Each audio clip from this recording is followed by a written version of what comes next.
Well, so good morning to all of you. मेरी आवाज clear आ रही है सभी को?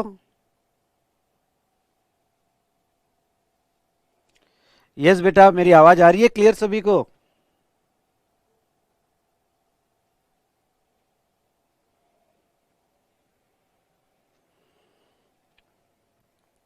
बोलिए फटाफट।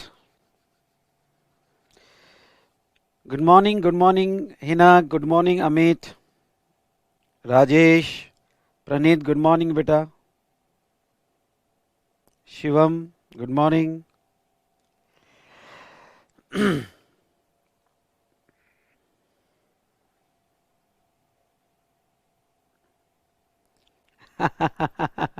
Thank you Hina, thank you.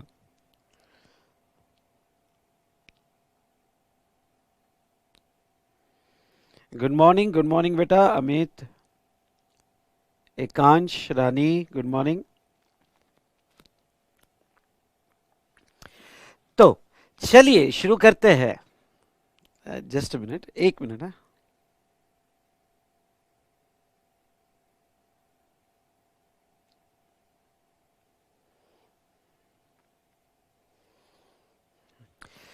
सो बेटा, good morning to all of you. तो चलिए शुरू करते हैं हमारा सुबह 7 बजे का बूस्टर रिवीजन। यस, आप मेरे साथ रिवाइज कीजिएगा और इस बार आने वाली एग्जाम में आपका टारगेट अबो 80 होना चाहिए।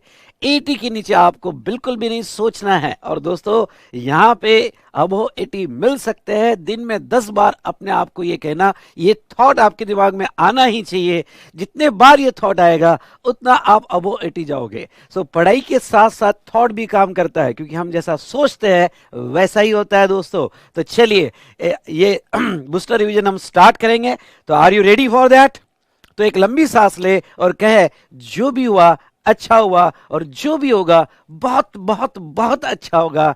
इस जिंदगी में आए हैं कुछ अच्छा करना है। सो स्टार्ट करते हैं हमारा रिवीजन। यहाँ पे कल हमने ब्रॉड सेंस में जो लास्ट सेशन में हमने ये देखा कि कॉन्स्टिट्यूशनल लेवी क्या है, उसके बाद में बेसिक प्रिंसिपल ऑफ जीएसटी क्या है, उसके बाद में क्रेडिट यूटिलाइजेशन कैसे है।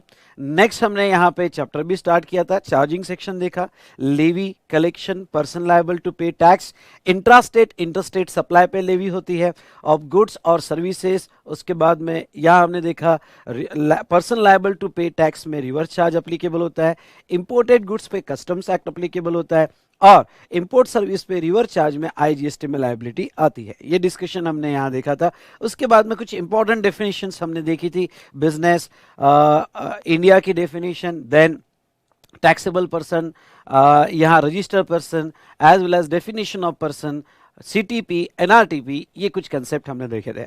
आज हम कुछ इंपॉर्टेंट डिस्कशन करने वाले हैं। तो ये इंपॉर्टेंट डिस्कशन के लिए आप रेडी हो जाए। तो फिर से पूछता हूं, हाउस द जोश? बोलिए यस, दिल से बोलिए हाय सर। ये हुई ना बात। तो चलिए शुरू करते हैं हमारा आज का आईडीटी का प्रवचन, यानी बूस्टर रिवीजन प्रवचन। तो सुबह 7 बजे आपको मेरे से कनेक्ट होना है और ये पूरी रिवीजन एंजॉय करना है दोस्तों। तो यस, गुड मॉर्निंग बेटा। यस, हाँ, आपको एक बात और कह दूं कि आज मेरा पहला क्वेश्चन या डिस्कशन अपलोड होगा, पहला लेक्चर जीएसटी का अपलोड होगा। तो यहाँ यस, दोपहर तक अपलोड हो जाएगा। तो उस अब आज का चैप्टर होने के बाद साथ साथ में क्वेश्चन या डिस्कशन भी आपने कर लेना है। और हमारे ग्रुप में मैं यहाँ पे क्वेश्चन या डिस्कशन भी, उसका लिंक भी ऐड कर दूंगा। तो क्या बात, और मेरे साथ रिवीजन, क्या बात है। मेरे साथ रिवीजन हो जाएगी और साथ साथ में आपका क्वेश्चन एंड डिस्कशन भी हो जाएगा। मजा आ जाएगा। और यस, हम हमारे टारगेट के आगे या उसको अचीव करने के लिए आगे एक कदम बढ़ाएंगे, और वो है यहाँ इस बार 80 पार। तो चलिए दोस्तों, यहाँ पे शुरू करते हैं हमारा रिवीजन। हम ये चार्ट पे थे। अगर आपके पास बुक होगी तो ये चार्ट में हम हाफ पार्ट मैंने यहाँ लिया है और इसका हाफ पार्ट जो है इधर लिया है, सेक्शन 7 का चार्ट। अरे आपका तो ये फेवरेट चार्ट है, आपने ड्रॉ भी किया होगा ना, सेक्शन 7(1) और सेक्शन 7(2). तो चलिए यहाँ पे थोड़ा डांस कर लेते हैं। ओके, सेक्शन 7(1) इधर, ओके, और सेक्शन 7(2) इधर। सेक्शन 7 इधर। अब यहाँ पे सप्लाई इंक्लूड और सप्लाई एक्सक्लूड। भाई इंडिया में इतने सारे ट्रांजेक्शन है जिसको डिवाइड किया गया what supply includes and what supply exclude. What supply includes, includes में इन्होंने यहाँ ब्रॉड सेंस में दो कैटेगरी बनाई, विद कंसिडरेशन, प्राइमरी हमें यही देखना है विद कंसिडरेशन, लेकिन कुछ ऐसे ट्रांजेक्शन है जो विदाउट कंसिडरेशन भी करते हो तो वो सिचुएशन में यहाँ पे उसके ऊपर जीएसटी आता है। वो जानबूझ के लाए क्योंकि उसमें रिलेटेड पार्टी या फिर आईटीसी के इफेक्ट या फिर प्रिंसिपल एजेंट जो आपका ही पार्टी होता है उन लोगों को कवर करने के लिए और सप्लाई की चेन को कंटिन्यू रखने के लिए और आईटीसी की चेन को कंटिन्यू रखने के लिए 4 ऐसे पैराज है जहां विदाउट कंसिडरेशन भी होगा तो जीएसटी आएगा। तो चलिए दोस्तों, सबसे पहले हम यहां पे देखते हैं विद कंसिडरेशन।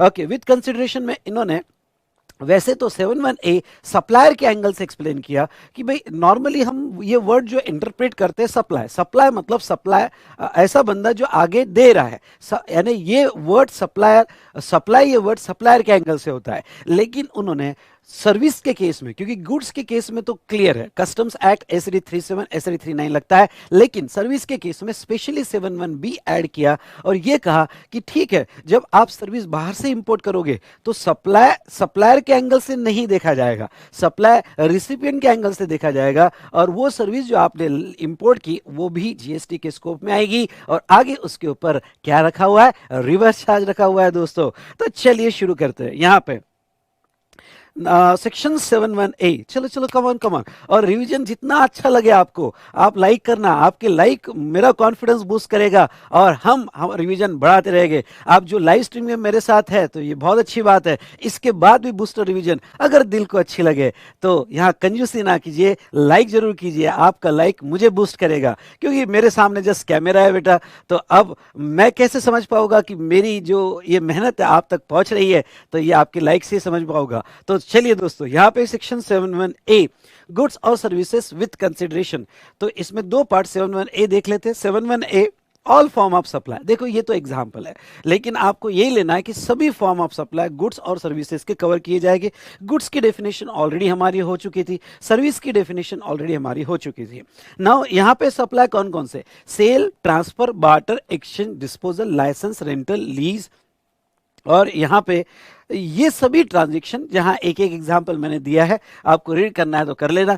तो ये जो ट्रांजैक्शन है या इसके अलावा सभी फॉर्म के ट्रांजैक्शन है उसे सप्लाई बोला जाएगा। चलिए ओके, सेकंड जो पॉइंट है जो क्यूमुलेटिवली फुलफिल होना चाहिए सप्लाई के लिए वो है मेड और agreed to be made.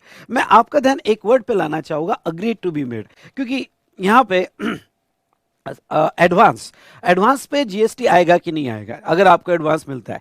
Basically goods हो या सर्विसेज हो, ये मॉडल डेवलप किया गया था जीएसटी काउंसिल के रिकमेंडेशन पे कि यस एडवांस मिला तो एडवांस पे भी जीएसटी लाएंगे, यानी जो मंथ में एडवांस मिलेगा उस मंथ में जीएसटी की लायबिलिटी क्रिएट करेंगे। इसलिए जो वर्ड यूज किया एग्रीड टू बी मेड, सिर्फ एडवांस नहीं, अगर आपने एग्रीमेंट कर लिया, एडवांस नहीं भी मिला हो, आपने एग्रीमेंट कर लिया, अभी तक सप्लाई नहीं हुआ पर एग्रीमेंट हो गया, अभी तक आपको पैसा भी नहीं मिला पर एग्रीमेंट हो गया, तो एग्रीमेंट भी हुआ होगा तो वो भी सप्लाई के स्कोप में आ जाएगा। लेकिन बाद में जब यहां ट्रेडिंग सेक्टर से बहुत ज्यादा अपोज हुआ कि भाई एडवांस में जिंदगी में हमने आफ्टर इंडिपेंडेंस एडवांस पे जीएसटी दिया नहीं, एडवांस पे पहले वैट दिया नहीं, एक्साइज दिया नहीं, तो अब आप कैसे ले सकते हो जीएसटी में, भाई ये मॉडल हमें बिल्कुल भी पसंद नहीं आया। इसलिए यहां पे गवर्नमेंट ने 66/2017 एक नोटिफिकेशन लाया जो मैं टाइम ऑफ सप्लाई में आपको पढ़ाऊंगा। 66/2017 में यह कह दिया गया कि चलो भाई गुड्स वालों जो गुड्स के सप्लाई करते हैं, ध्यान सुनिए, जो गुड्स के सप्लाई करते हैं उन लोगों को हम एडवांस पे जीएसटी अभी फिलहाल नहीं लगाएंगे। यानी उन्होंने एक्ट से ओमिट नहीं किया, सिर्फ कुछ सालों के लिए या ऐसे समझो अभी टेम्पररी उन्होंने रियायत दे दी है नोटिफिकेशन से और कहा कि जो सप्लाई ऑफ गुड्स है वो केस में एडवांस पे टैक्स नहीं लगेगा। जब आपका टाइम ऑफ सप्लाई उसी वक्त आएगा जब आप इनवॉइस दोगे या लास्ट डेट ऑफ इनवॉइस दोगे। तो चलो ये तो रियायत जो है सप्लाई ऑफ गुड्स के लिए मिल गई। अब बात ये थी कि क्या सर्विस वालों को भी ये रियायत मिली? बिल्कुल नहीं, सर्विस वालों को ये रियायत नहीं मिली बेटा। यानी अगर सर्विस सेक्टर में एडवांस मिलता है तो जीएसटी आएगा, क्योंकि पहले सर्विस टैक्स में भी था। तो यह समझ लीजिएगा कि उसका टीओएस एडवांस पे भी है।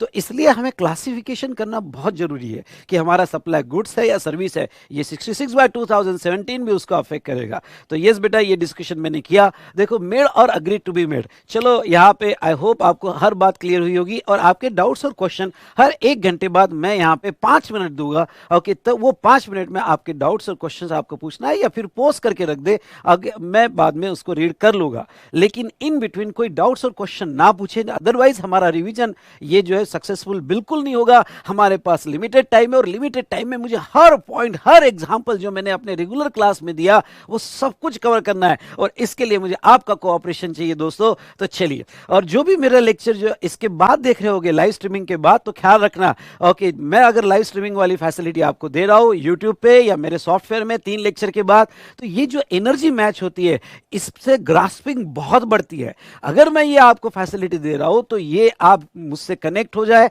कि सुबह 7 बजे एक डिसिप्लिन में क्लास करें, 7 से 11 ये अगर आप क्लास करोगे तो यस, इस डिसिप्लिन में हमारा जो है लाइव स्ट्रीमिंग में डिस्कशन बहुत अच्छा हो जाएगा। और अगर आप आपकी एनर्जी मेरे साथ मैच कर लेते हो तो बॉस कि ये सब्जेक्ट आपका फेवरेट सब्जेक्ट बन जाएगा। बोलो हाँ, यस बोलो, मैं आपके आंसर का वेट कर रहा हूं दोस्तों।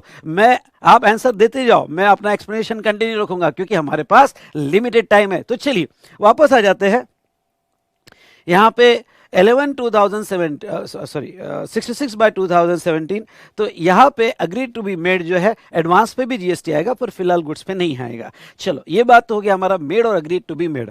फॉर कंसिडरेशन, हाँ ये बहुत इंपॉर्टेंट है क्योंकि जीएसटी एक बिजनेस टैक्स है। और दोस्तों, जीएसटी अगर बिजनेस टैक्स है तो गवर्नमेंट का फंडा बहुत क्लियर है कि अगर आपको मिला, सुनिए, गवर्नमेंट का फंडा है, आपको मिला तो हमको भी चाहिए। ओके, आपको नहीं मिला तो हमको नहीं चाहिए भाई। तो इन बेसिक फंडा ब्रॉड सेंस में यही है कि अगर किसी ने फ्री सप्लाई किया गुड्स का या फ्री सप्लाई सर्विस का तो उसके ऊपर जीएसटी नहीं आएगा। इसलिए प्रॉब्लम सॉल्व करते वक्त ये पॉइंट बहुत दिमाग में रखना कि फ्री सप्लाई ऑफ गुड्स और फ्री सप्लाई ऑफ सर्विस पे जीएसटी नहीं आएगा। देखो यार, तुम कंजूसी करते हो, यस बोलने में भी कंजूसी करते हो। जब मैं, देखो, लेक्चर इंटरेक्टिव होना चाहिए ना। अगर मैंने कोई सवाल पूछा तो आप कुछ उसका रिप्लाई करो। यही फाइनल स्टूडेंट का यही प्रॉब्लम है। इंटर स्टूडेंट में मजा आता है, हर बात पे रिस्पांस मिलता है। और हम कवि है बेटा, वो बहुत सी बार बहुत से टीचर जो होते हैं जैसे मैं, हम कवि होते हैं, थोड़ा वाह वाह वाह वाह करना पड़ता है तो हमारी उतनी एनर्जी आपके लिए आती है। तो ये ऐसा ना, फाइनल लेवल जैसे फाइनल स्टूडेंट जैसे बिल्कुल भी हो मत करो। अगर मैं कोई आपको सवाल पूछ रहा हूं और कोई रिस्पॉन्स चाहता हूं तो जरूर रिस्पॉन्स करो, डोंट बी ए डम, ठीक है।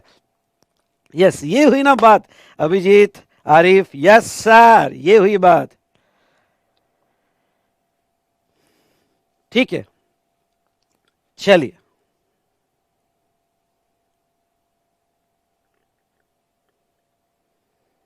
चलिए तो अब आते हैं हम फॉर कंसिडरेशन। तो जब भी आप प्रॉब्लम सॉल्व करो तो पहला थॉट आपके दिमाग में ये आना चाहिए कि फ्री सप्लाई पे जीएसटी नहीं है। हाँ, फ्री सप्लाई यानी विदाउट कंसिडरेशन वाला सप्लाई जो है उस पे जीएसटी तभी आएगा जब वो शेड्यूल 1 के 4 पैराग्राफ पे कवर हो जाएगा। तो वो तो हम चेक करेंगे, पर उसमें कवर होगा तभी जीएसटी आएगा। अब सेक्शन 231 में कंसिडरेशन की डेफिनेशन दी है। सेक्शन वगैरह याद रहते तो ओके, अदरवाइज इतने कोई ज्यादा इंपॉर्टेंट नहीं है। तो यहाँ पे देखो सेक्शन 231 फॉर कंसिडरेशन।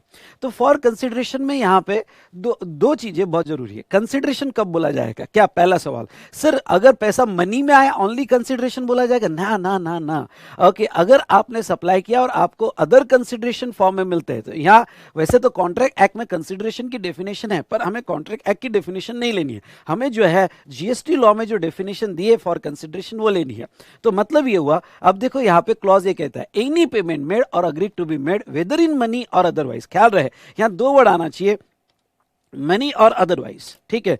तो मनी और अदरवाइज में अगर आपका पैसा आता है, अब मनी में तो ठीक है, आपको मनी में पैसा आ रहा है। अदरवाइज, अदरवाइज मतलब काइंड में भी पैसा आता है, कुछ भी मिल रहा है आपको काइंड में फॉर योर सप्लाई, तो ऐसे सिचुएशन में वो कंसिडरेशन माना जाएगा और यहाँ पे उसके ऊपर जीएसटी आएगा। सो मनी और otherwise in respect of, in response to और for inducement of supply of goods और सर्विस, यानी आपने जो सप्लाई किया इन रिस्पेक्ट ऑफ दैट और इन रिस्पॉन्स टू दैट और फॉर इंड्यूसमेंट ऑफ सप्लाई जो भी आपको मिलेगा। अब इंड्यूसमेंट के लिए मैंने अपने नोट्स में क्या एग्जांपल दिया, मैंने नोट्स में ऐसा एग्जांपल दिया कि भाई कोई यहाँ पे highway, let's take example Pune Mumbai highway, Pune Mumbai highway पे साइड में यहाँ पे एक रेस्टोरेंट है और रेस्टोरेंट वाला अपना सप्लाई इंड्यूस करने के लिए ओके बहुत से जो बसेस है उनको उनके ड्राइवर्स के साथ है, उनके ओनर के साथ कोलैबोरेशन कर रहा है और कह रहा है कि देख यार तुम्हारी बस यहाँ पे रोको, मैं ड्राइवर को फ्री खाना दूंगा। अब ये ड्राइवर को जो फ्री खाना दिया एक्चुअल रियल सेंस में फ्री नहीं है, बहुत सी बार आपको सप्लाई का कंसिडरेशन है या नहीं है ये देखने के लिए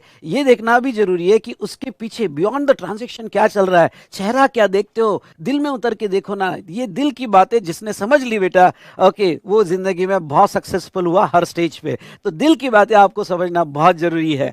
तो यहाँ पे जहां तक है कि चेहरा क्या देखते हो दिल में उतर के देखो ना, इसका मतलब ये हुआ कि वो क्या ड्राइवर को सच में फ्री दे रहा है? नहीं, वो ड्राइवर को फ्री नहीं दे रहा है, उसको कंसिडरेशन मिल रहा है, बस वहां रुकेगी, पैसेंजर्स आएंगे, खाना खाएंगे, इसका मतलब उसको कंसिडरेशन मिल रहा है, तो वो सप्लाई हुआ। ओके आप ये नहीं कह सकते हो कि वो विदाउट कंसिडरेशन है। क्यों? क्योंकि उसने इंड्यूस किया okay for supply of goods और सर्विसेज और उसके अगेंस्ट में उसको बेनिफिट मिले। बोलो हाँ। ओके तो यहां पे मनी और otherwise.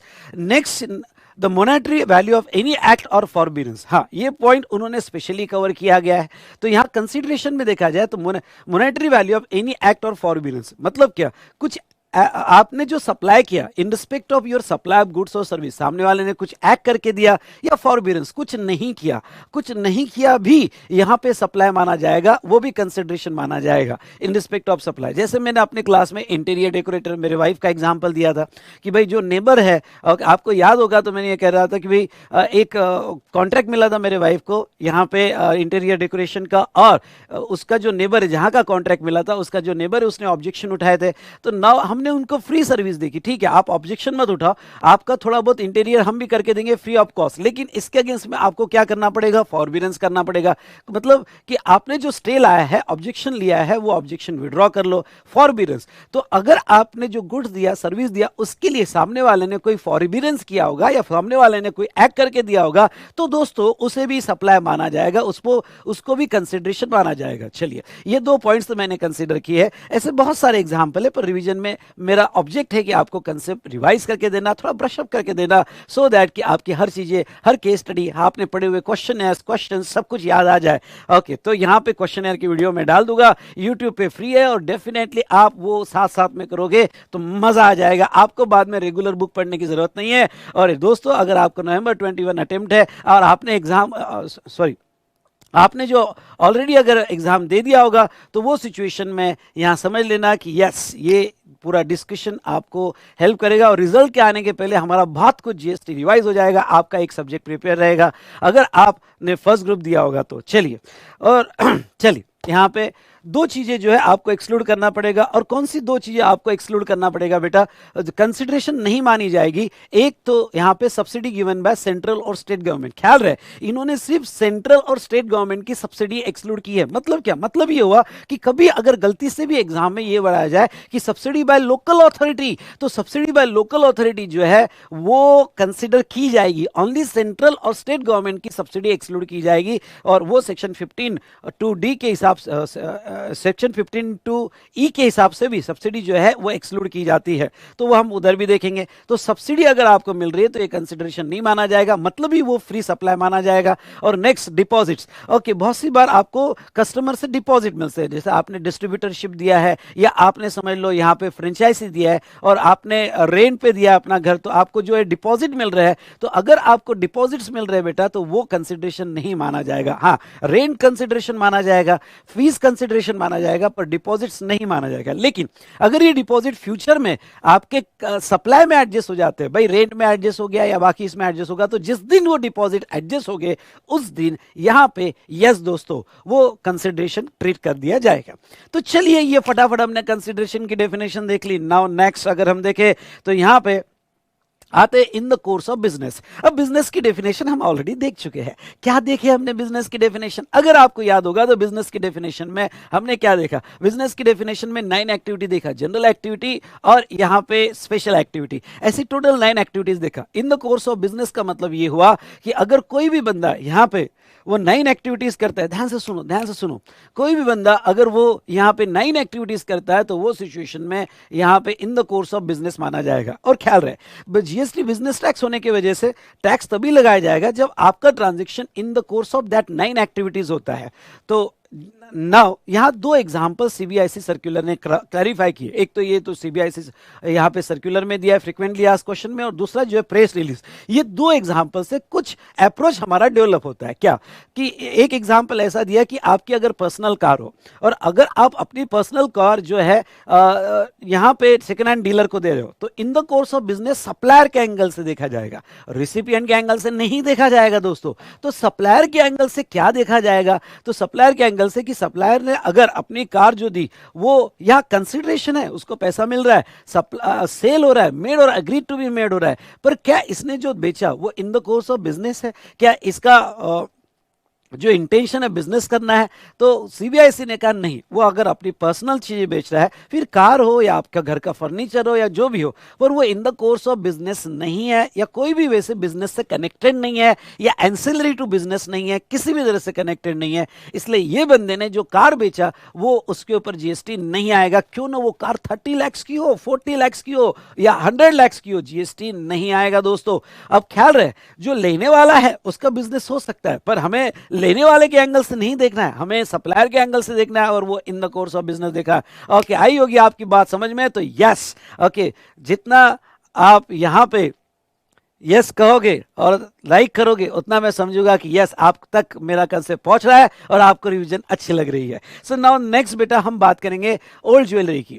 Same example press release में दिया गया कि भाई ये ओल्ड ज्वेलरी अगर आप दे रहे हो और वो ज्वेलर्स को बेच रहे हो, तो जो बेचने वाला है वो in the course of business नहीं कहा जाएगा और उसके ऊपर जीएसटी नहीं आएगा। तो चीजें एक अप्रोच यहाँ डेवलप हुआ कि अगर आप अपनी पर्सनल चीजें सेल कर रहे हो जो इन द कोर्स ऑफ बिजनेस नहीं है, तो उसके ऊपर जीएसटी नहीं आएगा। पर यही समझ लो कि अगर ये कार जो है आपकी बिजनेस कार होती, बिजनेस असेट होती, और अगर ये कार आप बेचते तो वो in the course of business आ जाता, क्योंकि कनेक्टेड टू बिजनेस की डेफिनेशन ये कहती है कि वो ये कहती है यहाँ पे कि कोई भी ऐसी एक्टिविटी जो इंसिडेंटल, एंसिलरी और connected to your trade, commerce, manufacture होगा तो वो बिजनेस मानी जाएगी। इसलिए आपकी बिजनेस की असेट जो है ओके यहाँ पे बेचते हो, या बिजनेस की आपकी न्यूज़पेपर की रद्दी आप बेचते हो, तो वो भी इन द कोर्स ऑफ बिजनेस माना जाएगा, क्योंकि वो फ्रीक्वेंसी में नहीं है पर कनेक्टेड टू योर बिजनेस से, तो इन द कोर्स ऑफ बिजनेस माना जाएगा। ये हुई ना बात। चलिए आगे बढ़ते हैं। तो यहां पे दोस्तों, यहां चलो देखो फटाफट, अरे देखो 25 मिनट्स हुए और पता भी नहीं चला।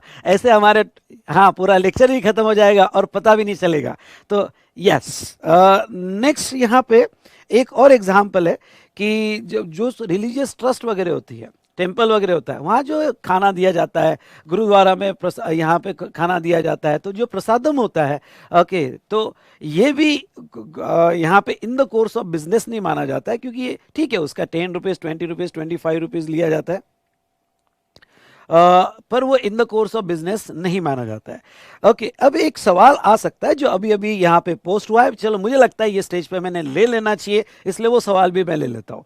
ये इन द कोर्स ऑफ बिजनेस तो हमने देखा, लेकिन बहुत सी बार ये सवाल है कि भाई चैरिटेबल ट्रस्ट को जो वॉलेंट्री डोनेशन मिलता है, तो चैरिटेबल ट्रस्ट को जो पैसा मिला, ओके ख्याल रहे जब भी किसी को पैसा मिलता है ना, तो जीएसटी की आपकी जो ये आई बोर्ड व्यू होना चाहिए, मतलब क्या कि भाई पैसा मिला, क्यों मिला, क्यों मिला, क्योंकि जीएसटी आ सकता है, service means anything other than goods, तो जीएसटी आ सकता है। तो ये जो वॉलेंट्री डोनेशन चैरिटेबल ट्रस्ट को मिलता है, तो चैरिटेबल ट्रस्ट को वॉलेंट्री डोनेशन पे जीएसटी आता है क्या?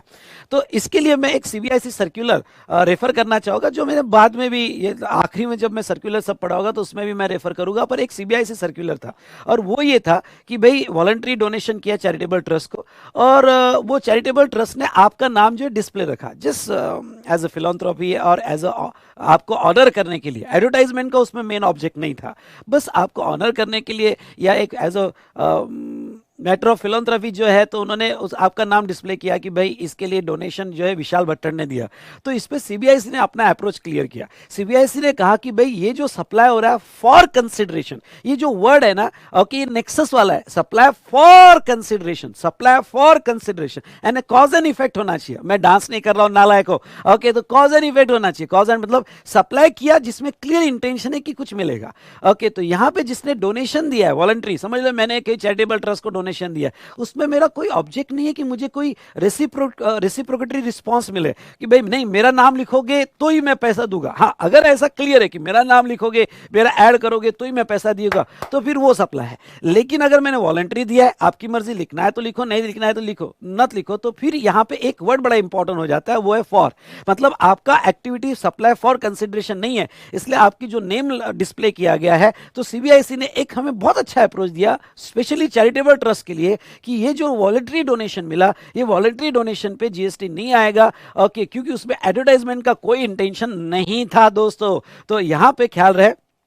तो एक सवाल जो चैरिटेबल ट्रस्ट का मुझे पूछा गया, ओके, वो चैरिटेबल ट्रस्ट का यहाँ पे जो सवाल पूछा गया है बेटा, बस वॉलंटरी डोनेशन वैसे तो जीएसटी के स्कोप में नहीं है, पर अगर कहीं ये प्रूव हो जाए कि वो डोनेशन कुछ पर्पस के लिए मिला है या उसके रिस्पॉन्स में कोई कंसिडरेशन जा रहा है किसी भी तरह से, तो फिर उसके ऊपर जीएसटी आ जाएगा दोस्तों। चलो यहां पे नाउ नेक्स्ट, अगर हम देखें तो ये सप्लाई फॉर, यहां पे इन द कोर्स ऑफ बिजनेस देख लिया, सप्लाई फॉर कंसिडरेशन भी देख लिया। अब ये सेक्शन 7(1)(a) हमारा यहां पे एंड होता है, पर ख्याल रहे ये चारों कंडीशन क्यूमुलेटिव फुलफिल होनी चाहिए। ओके, ये सब ट्रांजैक्शन मेड और agree to be made for consideration in the course और फर्दरेंस ऑफ बिजनेस। ओके, तो यहां हमारा 7(1)(a) कंप्लीट हो गया। अगर आपके कोई डाउट हो गए तो मैं 2-3 मिनट के लिए रुकूंगा, ओके, तब तक मैं भी पानी वानी पी लेता हूं।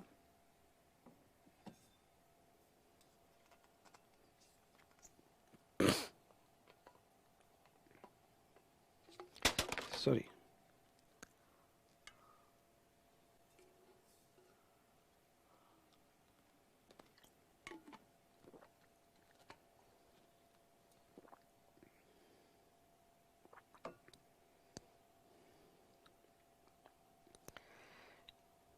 चलिए, कोई डाउट नहीं है।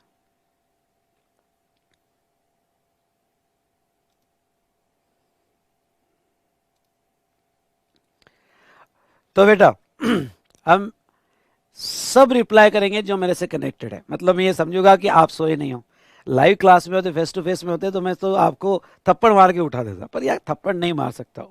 तो सब मुझे रिप्लाई करेंगे, हाउस द जोश, यस, सब रिप्लाई करेंगे, यस, कमान कमान कमान, मैं आपका रिप्लाई चाहता हूं। ओके, जो रिप्लाई नहीं करेगा देखना, हाँ, आपको ये आइटम में पास होना है ना, तो रिप्लाई करना पड़ेगा, नहीं नहीं रिप्लाई करेगा तो देख लेना, ठीक है। यस बेटा, yes, CTP always issue IGST invoice, yes. चलो चलो चलो चलो, ओके, हाउस द जोश, सब रिप्लाई करेंगे, हाय सर, हाँ, ये हुई ना बात।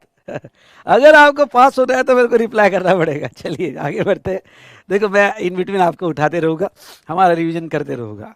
चलिए, अब बात आती है इंपोर्ट ऑफ सर्विस। अब गवर्नमेंट क्या कहती है? गवर्नमेंट ये कहती है यहाँ पे कि बाहर से जब सर्विस इंपोर्ट होती है तो गवर्नमेंट उसकी लाइबिलिटी जो है रिसिपिएंट पे क्रिएट करना चाहती है। सुनिए ध्यान से, उसकी लाइबिलिटी यहाँ पे रिसिपिएंट पे क्रिएट करना चाहती है।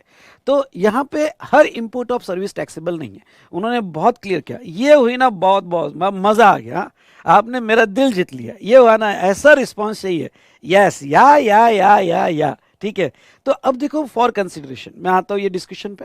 ओके, सप्लाई फॉर कंसिडरेशन, यानी अगर आप सर्विस इंपोर्ट करोगे और जिसमें आप पे कर रहे हो फॉर कंसिडरेशन है, तो ही जीएसटी लाएंगे। इन सिंपल वर्ड वो ये कहते हैं कि अगर फ्री इंपोर्ट सर्विस लिया आपने, कोई वेबसाइट एक्सेस किया, फ्री एक्सेस मिला, फ्री सर्विसेज मिली, उसके ऊपर जीएसटी नहीं लाएंगे।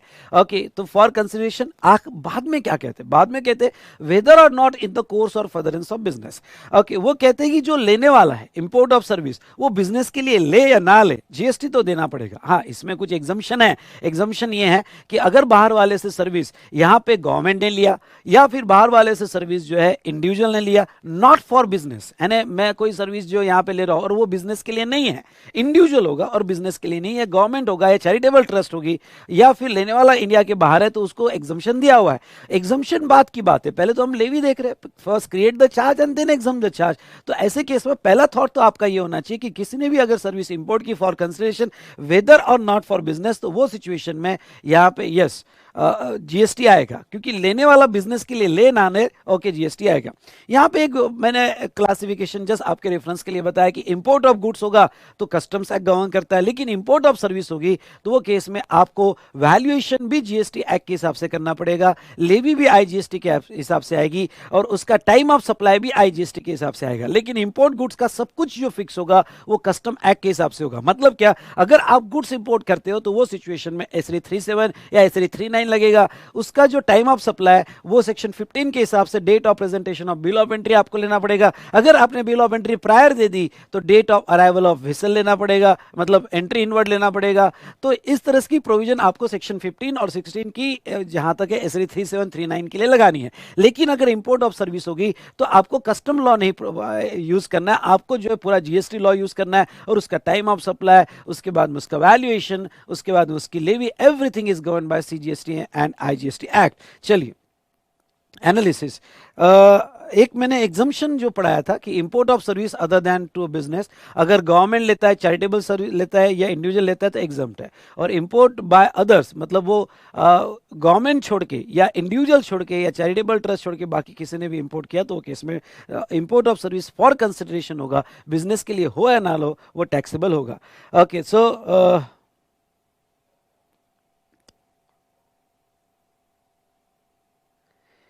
सप्लाई के लिए फ्रीक्वेंसी मैटर नहीं करती है बेटा, क्योंकि फ्रीक्वेंसी तो क्लियर दिया है ना सप्लाई के लिए। यहाँ पे अगर आप देखोगे तो फ्रीक्वेंसी ये है कि बिजनेस की डेफिनेशन कोई in the nature of trade है, अगर कोई in the nature of trade है तो वो केस में वो फ्रीक्वेंसी में हो या ना हो, पर ट्रेड से नॉलेज आया, प्रोफेशन से नॉलेज आया तो वो केस में वो बिजनेस एक्टिविटी मानी जाती है। चलो, तो ये हमने डिस्कस कर लिया रिगार्डिंग टू सेक्शन 71A और 71B।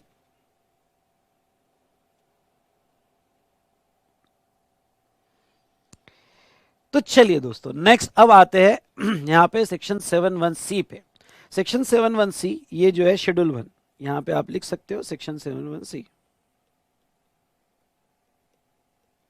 सेक्शन 71C, ठीक है। अब सेक्शन 71C में 4 ऐसी एक्टिविटीज है, 4 ऐसी एक्टिविटीज है जहां कंसिडरेशन नहीं भी होगा तो भी सप्लाई माना जाएगा। तो ख्याल रहे, ओके, प्रॉब्लम सॉल्व करते वक्त बस ये 4 केस में जो फ्री सप्लाई होता है वही टैक्सेबल करवाना, अदरवाइज ओके अगर फ्री सप्लाई होगा तो जीएसटी नहीं आएगा, जिसे डीम सप्लाई भी कहते हैं। तो शेड्यूल 1 की पहली activity permanent transfer of business, permanent transfer और disposal of business asset where ITC has been availed on such asset. पहले तो ख्याल रहे इन्होंने वर्ड यूज किया बिजनेस असेट, ओके, तो बेटा ये बिजनेस असेट यानी क्या, ओके, अगर आप देखते हो तो बिजनेस असेट है यहाँ पे। प्लीज प्लीज प्लीज प्लीज कोई डाउट इन बिटवीन मत पूछो ना, ओके, मेरी आपसे रिक्वेस्ट है, मैं जब टाइम दूंगा तब पूछो ना, नहीं तो क्या है मैं आपके डाउट ही ऐसे एंटरटेन करते रहा, ओके, मैं देख लूंगा, आप पोस्ट करके रखो, लेकिन मैं जब इन बिटवीन टाइम दूंगा तभी मैं आपके डाउट्स कंसिडर करूंगा।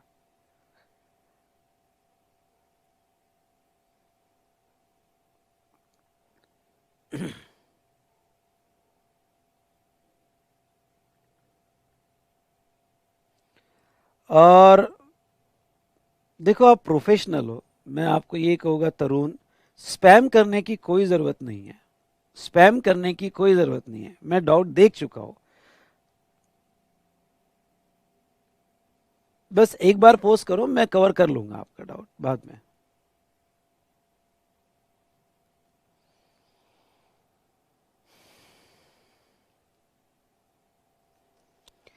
यस बेटा, मैं तना मैं चेक करता हूँ क्या प्रॉब्लम है। चलिए आते हैं हमारे डिस्कशन पे। तो परमानेंट ट्रांसफर और disposal of business asset where input tax credit has been avail on such asset. तो सबसे पहले तो उन्होंने जो वर्ड यूज किया बिजनेस असेट वर्ड यूज किया है। सर ये बिजनेस असेट यानी क्या? सबसे पहले तो उन्होंने कोई गुड्स वर्ड नहीं कहा, बिजनेस असेट का, यानी आपके असेट की जो बिजनेस असेट साइड है उसमें जो भी कैपिटल गुड्स होगा पर मूवेबल, क्योंकि हम गुड्स की बात कर रहे हैं, या फिर स्टॉक होगा करंट असेट में। तो जो भी आपका बिजनेस है, मतलब फर्नीचर, फिक्सचर, उसके बाद में यहाँ आप लोग कि तो आपका स्टॉक जो तो कैपिटल हो या कोई भी हो, अगर आपने बिजनेस असेट किसी को परमानेंट ट्रांसफर कर दी, तो बिजनेस असेट अगर आपने किसी को परमानेंट ट्रांसफर कर दी या डिस्पोज कर दी, जिसके ऊपर आपने आईटीसी लिया है और आपने फ्री दे दिया आपकी बिजनेस असेट, तो वो सिचुएशन में यहां पे उसके ऊपर जीएसटी आ जाएगा। दोस्तों सुनिए ध्यान से, उसके ऊपर जीएसटी आ जाएगा। तो यहां इंपॉर्टेंट क्या है, फ्री कब टैक्सेबल होता है? पहले तो आपकी कोई भी बिजनेस असेट हो, दूसरा आपने आईटीसी लिया हो। अब इसको मैं इंटरप्रेट करूं तो ऐसा भी कर सकता हूं कि अगर मैंने कोई बिजनेस असेट है और मैंने आईटीसी नहीं लिया है, एग्जांपल के तौर पे मोटर व्हीकल के सेक्शन 17(5) में ब्लॉक क्रेडिट है और आईटीसी नहीं मिलता है, तो मैंने आईटीसी नहीं लिया। अगर मैंने आईटीसी नहीं लिया है तो फिर मैं किसी को भी फ्री दे सकता हूं, उसके ऊपर जीएसटी नहीं आएगा। गवर्नमेंट को प्रॉब्लम तभी है अगर मैंने आईटीसी लिया हो। और इसमें ऑब्जेक्ट बहुत क्लियर है गवर्नमेंट का कि भाई हमने आईटीसी आपको असेट का, कैपिटल गुड्स का या आपके स्टॉक का इसलिए दिया था क्योंकि आप बिजनेस के लिए यूज करोगे, कैस्केड इफेक्ट नहीं होगा, आपको क्रेडिट मिलना ही चाहिए। लेकिन आपने क्या किया, आपने क्रेडिट लेके फ्री दे दिया किसी को, ये तो हमारे साथ धोखा हुआ। तो ऐसे सिचुएशन में आईटीसी लिया हो और फ्री बांटा हो तो जीएसटी आएगा। अब एक स्पेशल डिस्कशन आपके साथ करना चाहूंगा, वो है स्टॉक का। ओके, अगर आपने कोई गुड्स या स्टॉक खरीदा है, अब गुड्स और स्टॉक खरीदा है और एज अ फ्री सैंपल बांटा है, फ्री डोनेशन बांटा है, तो गवर्नमेंट कहती है बांटो यार, आपकी मर्जी, फ्री सैंपल बांटो, फ्री डोनेशन बांटो, हमें लेना देना क्या है। लेकिन अगर वो स्टॉक जो आपने फ्री सैंपल बांटा है, फ्री डोनेशन बांटा है, अगर आपने उसका आईटीसी लिया होगा तो ये पैरा ट्रिक हो जाएगा और वो जो आपने फ्री सैंपल, फ्री डोनेशन बांटा होगा उसके ऊपर भी जीएसटी आएगा, वो सप्लाई माना जाएगा, ये पैरा 1 के हिसाब से। लेकिन समझ लो मैंने स्टॉक खरीदा और मैंने आईटीसी नहीं लिया क्योंकि पहले से पता था कि फ्री बांटने वाला हो, तो सेक्शन 17(5) क्या कहता है, अगर सेक्शन 17(5) ये कहता है कि अगर आप अगर एक एंट्री याद होगी आपको सेक्शन 17(5) की, क्या, तो अगर लॉस, डिस्ट्रॉयड या फ्री सैंपल डोनेशन आपने दिया हो तो सेक्शन 17(5) के हिसाब से आपको जीएसटी नहीं मिलता है। तो वो केस में आपको डिसीजन लेना बहुत जरूरी हो, और ये सर्कुलर बड़ा इंपॉर्टेंट है। वो कहता है कि अगर आपको पहले से पता है कि ये फ्री जाने वाला है तो सेक्शन 17(5) में आईटीसी मत लो, या फिर आपने आईटीसी ले लिया है, कम ऑन, आपने आईटीसी ले लिया और बाद में फ्री बांट रहे हो, डोनेशन दे रहे हो, तो वो सिचुएशन में फिर आपको वो ट्रांजैक्शन जब भी आप फ्री बांटोगे तो सप्लाई माना जाएगा, ये परमानेंट ट्रांसफर और डिस्पोजल के केस में, और उसके ऊपर जीएसटी लगा दिया जाएगा। दोस्तों तो ये बड़ा इंपॉर्टेंट है कि आपने आईटीसी लिया है नहीं लिया है, उसके ऊपर आपका पूरा यहाँ पे बेस है। तो ये पैरा 1 था।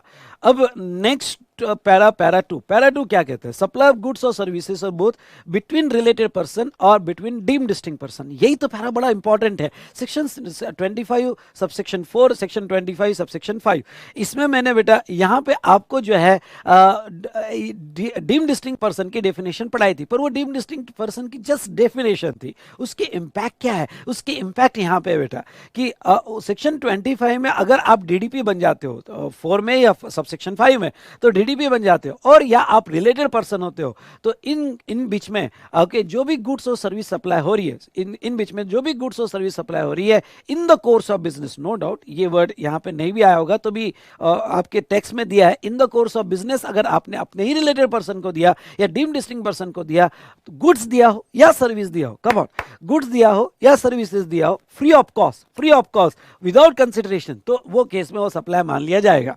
अब ख्याल रहे, मैं आपको एक बात बता दूं, अरे यार, ओके 2 मिनट बेटा,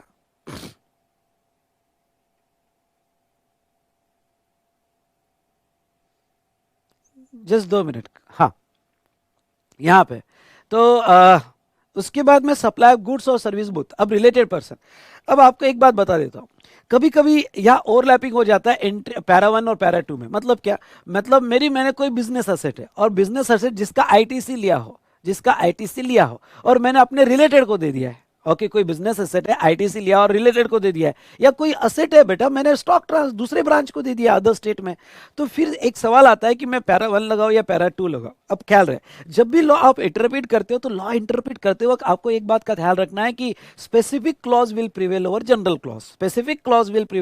क्लॉज। अगर आपका ट्रांजेक्शन रिलेटेड है स्टॉक ट्रांसफर का या फिर कोई असेट ट्रांसफर का, या आपका ट्रांजेक्शन जो है यहाँ पे डीम्ड डिस्टिंक्ट पर्सन का है, तो आप पैरा 2 ही लगाओगे, और पैरा 2 के हिसाब से ही आंसर दोगे, आप ये क्राइटेरिया नहीं लगाओगे। एक केस स्टडी मेरे पास आई थी और वो केस स्टडी ये थी यहाँ पे कि पुणे की एक ब्रांच थी और उनका एक दूसरा ब्रांच और यहाँ पे बैंगलोर में था। इन्होंने कुछ मशीनरीज पुणे से बैंगलोर में शिफ्ट की, मशीनरी बिजनेस असेट थी और पुणे से बैंगलोर में शिफ्ट की, रिलेटेड पर्सन को दिया, डीम डिस्टिंक्ट पर्सन को दिया।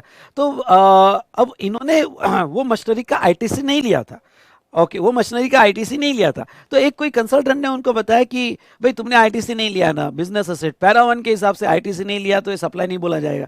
जब वो मेरे पास आए तो मैंने कहा नहीं, ओके आपको स्पेसिफिक क्लॉज 2 लगता है, आपका आंसर जो है यानी आपका सिचुएशन में पैरा 1 से अप्लाई नहीं करूंगा, आपकी सिचुएशन में पैरा 2 में लूंगा। और पैरा 2 में ये कहीं भी नहीं कहा है कि आईटीसी लिया हो या नहीं लिया हो, उन्होंने ये कहा है कि जब भी कोई भी गुड्स, सुनिए, जब भी कोई गुड्स मतलब एनी काइंड ऑफ प्रॉपर्टी या कोई भी सर्विसेज आपने रिलेटेड पर्सन को दी या डीम डिस्टिंक्ट पर्सन को दी, आईटीसी लिया हो या ना लिया हो, अगर आपने शिफ्ट किया तो उसके ऊपर जीएसटी आएगा, उसके ऊपर जीएसटी आएगा। ये बड़ा इंपॉर्टेंट पॉइंट मैंने आपके साथ शेयर किया है, बोलो हाँ। ओके तो यहां पे जहां तक देखा जाए यहाँ पे रिलेटेड पर्सन और डीम डिस्टिंक्ट पर्सन हमने एक कंसेप्ट देखा। एक आपका सवाल आ सकता है, क्या सर ये रिलेटेड पर्सन और डीम डिस्टिंक्ट पर्सन में क्या डिफरेंस है? तो रिलेटेड पर्सन की डेफिनेशन जीएसटी में डिफाइन की गई है और जीएसटी की डेफिनेशन और कस्टम्स के रिलेटेड डेफिनेशन 99% से मैं बस एक छोटा सा चेंज है जो मैं आपको बता दूंगा। तो यहाँ पे सेक्शन 15 का जो एक्सप्लेनेशन है, अगर वो सेक्शन 15 का आप एक्सप्लेनेशन पढ़ते हो तो रिलेटेड पर्सन डिफाइन किया है। पहली बात तो कर दूं कि रिलेटेड पर्सन आपकी ब्रांच नहीं है, ओके अंडर सेम पैन नहीं है भाई, सामने वाले का पैन अलग है, वो आपकी सब्सिडरी है, वो आपका एसोसिएटेड एंटिटी है, उसका पैन अलग है, आपका पैन अलग है। पहले ध्यान रखो दोनों के पैन अलग अलग है, लेकिन इस दिए गए रिलेशनशिप में आप आते हो इसलिए आप रिलेटेड पर्सन माने जाओगे। और डीम डिस्टिंक्ट पर्सन यानी क्या? एक ही पैन में दूसरा सेपरेट रजिस्टर्ड प्लेस, एक ही पैन में दूसरा सेपरेट रजिस्टर्ड प्लेस, उससे हम कहते हैं डीम डिस्टिंक्ट पर्सन दोस्तों। तो ऐसे केस में यहां पे रिलेटेड पर्सन जो है, ओके रिलेटेड पर्सन कैसे डिफाइन किया है? तो क्या ये डेफिनेशन लर्न करना है? नहीं, एक दो बार पढ़ लेना है, इसमें से कोई पॉइंट आया, क्योंकि एज सच तो आपको डेफिनेशन लिखने की जरूरत नहीं, पर कोई पॉइंट आया तो आपको क्लिक होना चाहिए, अरे ये तो रिलेटेड पर्सन है। क्योंकि रिलेटेड पर्सन क्लिक हो जाए तो सप्लाई इंपैक्ट करता है। उसके बाद में रूल 28 रिलेटेड पर्सन के केस में वैल्यूएशन कैसे होगा, रूल 28 इंपैक्ट करता है। तो ये दो चीजें यहाँ पे इसके इंप्लीकेशन सामने आते हैं, इसलिए आपको याद रखना जरूरी। Related person, such person are officer और directors of one another's businesses. मतलब क्या? मतलब ये हुआ कि भाई दो कंपनी और कॉमन डायरेक्टर्स और ऑफिसर है, रिलेटेड माने जाएंगे। या फिर ओके यहां पे ऑफिसर और डायरेक्टर, अपने बिजनेस और डायरेक्टर ये भी रिलेटेड पर्सन माने जाएंगे, या ऑफिसर्स या कंपनी ओके ये भी रिलेटेड पर्सन माने जाएंगे। अपने कंपनी के डायरेक्टर या ऑफिसर्स रिलेटेड पर्सन माने जाएंगे। नेक्स्ट यहाँ पे such person legally recognize as a partners in the business. मतलब क्या? ओके दो कंपनी मिलके या पार्टनरशिप फॉर्म कंपनी मिलके यहाँ पे कोई पार्टनरशिप में बिजनेस कर रही है और इन दोनों में ट्रांजैक्शन हो रहा है। ओके सप्लायर और रिसिपिएंट ये पार्टनर भी है और ये आप एक में के साथ ट्रांजैक्शन करते हैं, तो अगर वो कहीं पे भी पार्टनर है, legally recognize as a partner, तो वो रिलेटेड माने जाएंगे दोस्तों। थर्ड, एम्प्लॉयर और एम्प्लॉय, भाई आपका ध्यान लाना चाहूंगा, yes come on, employer and employee. Okay employer और एम्प्लॉय ऑलवेज रिलेटेड माने जाएगी। मतलब क्या? अगर कोई एम्प्लॉयर ने अपने एम्प्लॉय को गुड्स फ्री दिया या सर्विसेज फ्री दी, या एम्प्लॉय ने एम्प्लॉयर को गुड्स या सर्विसेज फ्री दी, तो दोनों में जब भी कोई फ्री ट्रांजैक्शन होगा, ओके जब दोनों में बहुत प्यार होगा एम्प्लॉयर एम्प्लॉय में, और वो प्यार में कोई गुड्स और सर्विसेज दिया जा रहा होगा, तो ख्याल रहे वो सप्लाई माना जाएगा। लेकिन आपको अभी एक बात बता दूं, एम्प्लॉयर और एम्प्लॉय के रिलेटेड आपको और दो बातें याद रखनी है, और उन दो बातों को याद रख के यहां पे जीएसटी आएगा कि नहीं आएगा वो कंक्लूड करना है। अब आपका एक सवाल है, सर ये दो बातें और कौन सी याद रखनी है, क्योंकि वो तो रिलेटेड है, पर ये तो बताइए कि कौन सी दो बातें हमें याद रखनी है। चलिए दोस्तों मैं बता दूं आपको कौन सी दो बातें हैं। तो अगर आप पैरा 2 में एक प्रोविजो देखोगे तो ये प्रोविजो क्या कहती है? पैरा 2 में प्रोविजो कहती है कि प्रोवाइडेड दैट गिफ्ट, एक आपका ध्यान लाना चाहोगे, गिफ्ट वर्ड यूज किया है, gift up to ₹50,000 in a value in a financial year by employer to employee shall not be treated as supply. सबसे पहले तो ये देखो यहां पे वर्ड है एम्प्लॉयर ने गिफ्ट दिया एम्प्लॉय को। सुनो, एम्प्लॉयर ने गिफ्ट दिया एम्प्लॉय को, तो वो उसके लिए ये प्रोविजो है। एम्प्लॉय अगर एम्प्लॉयर को गिफ्ट देता है खुश होके, भाई एम्प्लॉय है उसको अपने एम्प्लॉयर के बारे में बहुत रिस्पेक्ट है, और एम्प्लॉय ने अगर एम्प्लॉयर को गिफ्ट दिया तो वो यहाँ पे कवर्ड नहीं है, उसके ऊपर जीएसटी आएगा, क्यों ना वो 10 रुपए का गिफ्ट हो पर उसके ऊपर जीएसटी आएगा अगर वो in the course of business हो। कम ऑन, अगर वो in the course of business हो तो यहाँ पे आएगा। हाँ, उसने अगर एज अ दिवाली गिफ्ट दिया है, टोकन ऑफ ग्रेटिट्यूड दिया है, तो उसके ऊपर जीएसटी नहीं आएगा। लेकिन यहाँ पे ख्याल रहे, एम्प्लॉय टू एम्प्लॉयर की बात अलग है, वहां इन द कोर्स ऑफ बिजनेस देखा जाएगा। पर यहाँ पे एम्प्लॉयर जब कोई गिफ्ट देता है अपने एम्प्लॉय को तो वो default in the course of business वो माना गया। इस पे ज्यादा डिस्कशन में नहीं जाएंगे, बस इतना समझना कि ये जो क्लॉज है एम्प्लॉयर टू द एम्प्लॉय है, तो यहाँ पे गवर्नमेंट ने अलाउ किया है कि भाई आप अपने एम्प्लॉय को in the course of business खुश होकर 50,000 तक इन अ फाइनेंशियल ईयर पर एम्प्लॉय गिफ्ट दे सकते हो, हम जीएसटी सप्लाई नहीं मानेंगे इवन दो वो रिलेटेड ट्रांजेक्शन है।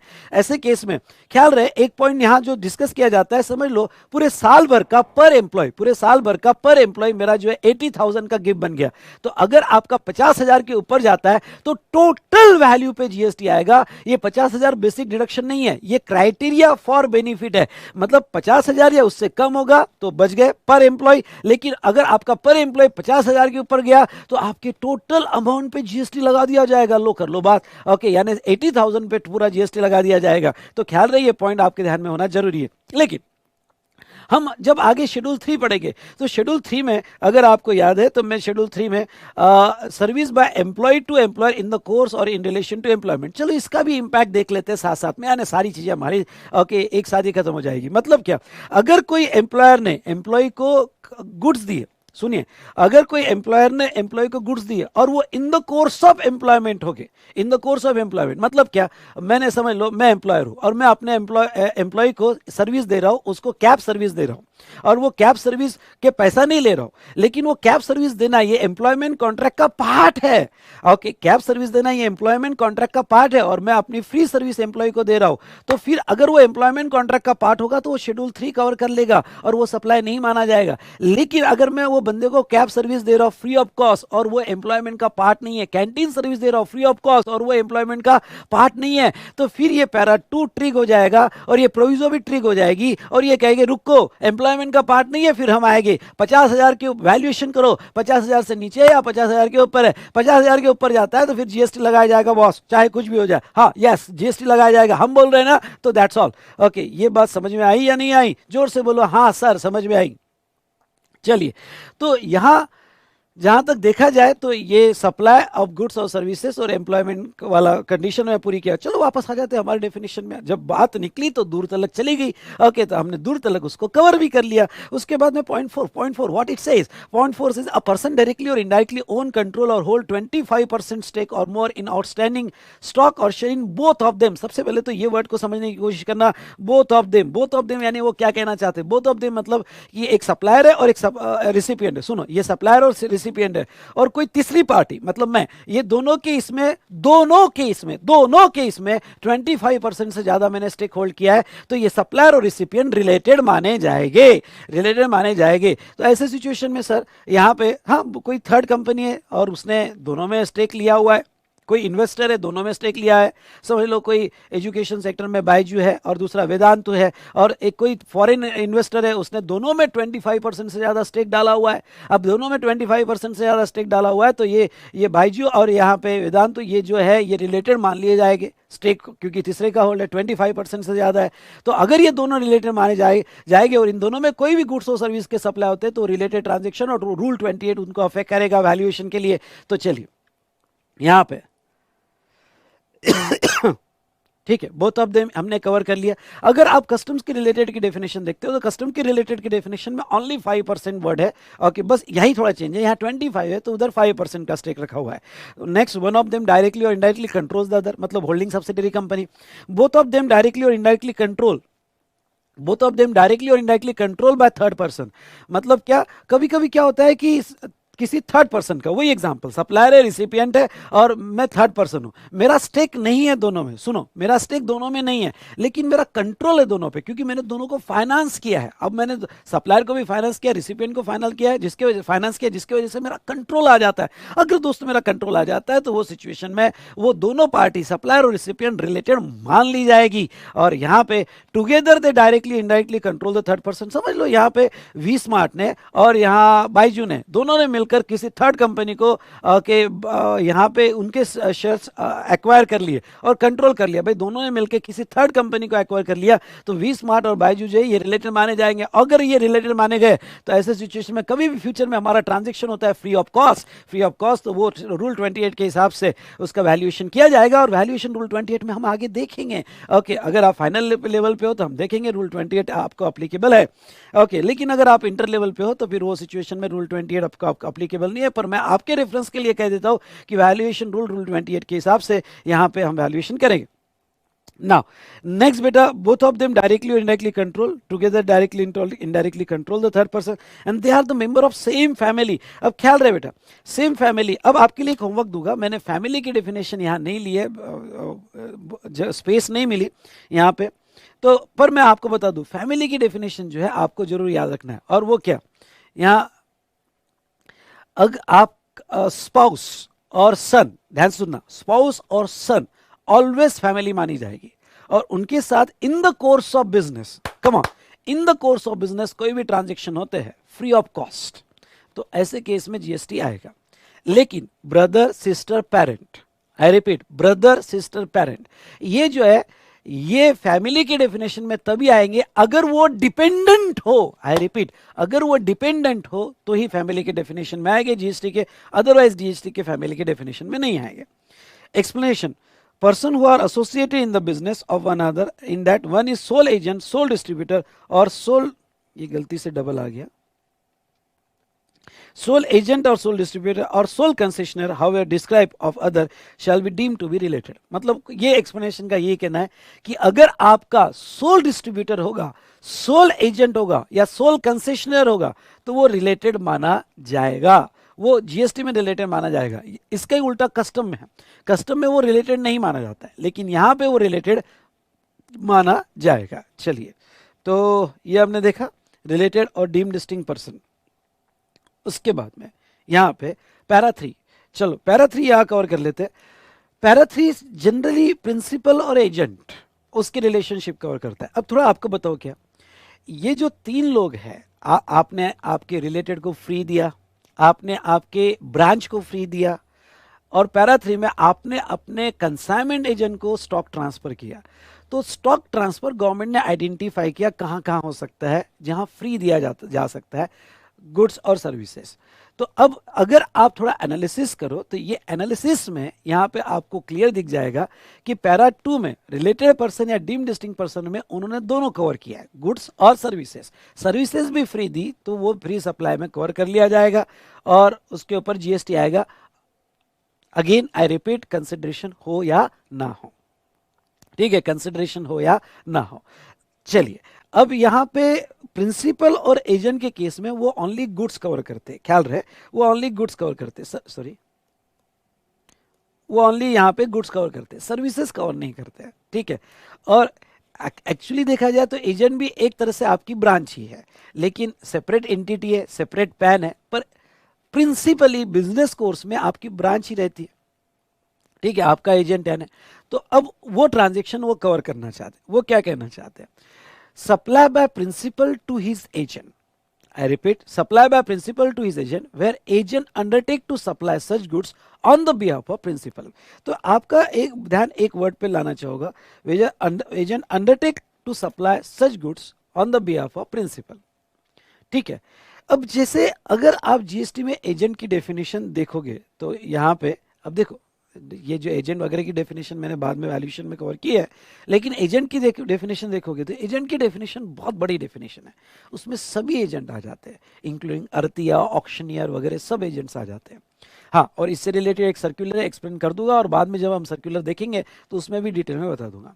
तो बहुत सारे एजेंट्स आ जाते हैं, तो बिजनेस इंडस्ट्री में ये सवाल उठा कि क्या सभी एजेंट्स इसमें आ जाएंगे, यानी जब भी एक प्रिंसिपल सप्लाई करेगा थ्रू एजेंट तो क्या सभी एजेंट इसके अंदर आ जाएंगे। तो यहाँ पे एक सीबीआईसी क्लैरिफिकेशन आया, और ये सीबीआईसी क्लैरिफिकेशन क्या कहता है, ध्यान से सुनो। ये सीबीआईसी क्लैरिफिकेशन कहता है कि नहीं नहीं नहीं नहीं नहीं, पैरा 3 में ओके, जब भी आप एजेंट के थ्रू सेल करोगे तो हर सप्लाई गुड्स का जो है वो पैरा 3 के इसमें नहीं आएगा। ओके, कौन सा सप्लाई पैरा 3 में डीम सप्लाई माना जाएगा और जीएसटी आएगा। तो सीबीआईसी ने एक प्रिंसिपल दिया, और ये प्रिंसिपल दिया कि आगे वाला एजेंट क्या कर रहा है। तो अब देखो, ध्यान से सुनना, जो एजेंट को आप स्टॉक ट्रांसफर कर रहे हो, सुनिए ध्यान से, पहला पॉइंट, जो एजेंट को आप स्टॉक ट्रांसफर कर रहे हो और वो एजेंट जो है आगे यहां पे, जैसा मैं ये बता दूं, यहां पे सप्लायर और यहां एजेंट, और आपने ये एजेंट को स्टॉक ट्रांसफर किया, स्टॉक ट्रांसफर किया। अब ये एजेंट आगे कस्टमर को बेच रहा है, तो ये एजेंट क्या कर रहा है आगे, उसके बेस पे ये स्टॉक ट्रांसफर की लायबिलिटी आएगी। ये जो आपने विदाउट कंसिडरेशन, या मैं सिंपल वर्ड में कहूँ फ्री, तो इस पे जीएसटी आएगा कि नहीं आएगा, इसे सप्लाई कहा जाएगा कि नहीं आएगा, ये डिपेंड है कि एजेंट आगे क्या कर रहा है। अब समझ लो एजेंट जब आगे सप्लाई कर रहा है तो यहाँ दो बातें हो सकती है। ओके, पहली बात तो एजेंट जो है यहाँ पे प्रिंसिपल इनवॉइस इश्यू कर रहा है, यानी इनवॉइस ऑफ प्रिंसिपल, वो प्रिंसिपल का इनवॉइस इशू कर रहा है। अगर वो यहाँ पे प्रिंसिपल का इनवॉइस इशू कर रहा है तो ये स्टॉक ट्रांसफर सप्लाई नहीं माना जाएगा, ये स्टॉक ट्रांसफर सप्लाई नहीं माना जाएगा। क्यों? क्योंकि आगे एजेंट जो है प्रिंसिपल के बिहाफ पे ही सप्लाई कर रहा है, इसलिए यहाँ रूल 55 की चालान बन जाएगी। ओके, और रूल 55 के चालान में सप्लाई हो जाएगा। लेकिन एजेंट ने आगे प्रिंसिपल का इनवॉइस दिया, इसलिए ये इनवॉइस की जो वैल्यू होगी उसका टैक्स प्रिंसिपल भरेगा और उसके जीएसटीआर 1 में और यहाँ पे उसके 3B में बताएगा, यानी इसका पूरा टैक्स प्रिंसिपल भरेगा। और वो यहाँ पे इसका टीओएस भी तब माना जाएगा जब प्रिंसिपल इनवॉइस, सॉरी, जब एजेंट इनवॉइस इशू करेगा तब उसका टीओएस माना जाएगा, टैक्स भी प्रिंसिपल देगा, टैक्स भी प्रिंसिपल देगा। पर सिचुएशन टू है कि एजेंट जब आगे बेचता है तो एजेंट ओन इनवॉइस दे रहा है, ये वर्ड बड़ा इंपॉर्टेंट है, एजेंट ओन इनवॉइस दे रहा है। यहां पे अगर एजेंट ओन इनवॉइस दे रहा है तो यहां पे अब दो बार टैक्स आ जाएगी। क्या? क्योंकि एजेंट ने खुद का इनवॉइस दिया, इसलिए इसका जीएसटी एजेंट देगा, इसका जीएसटी एजेंट देगा यहाँ पे, और अब एजेंट अपने जीएसटीआर 1 में बताएगा और 3B में बताएगा, तो इसका जीएसटी बेटा एजेंट देगा। दूसरी बात, ये स्टॉक ट्रांसफर अब इसको यहाँ पे ये जो विदाउट कंसिडरेशन है ये पैरा 3 में आ जाएगा। ओके, और या एंट्री 3 में आ जाएगा, और ये पैरा 3 में आ गया तो वो सिचुएशन में ये सप्लाई मान लिया जाएगा।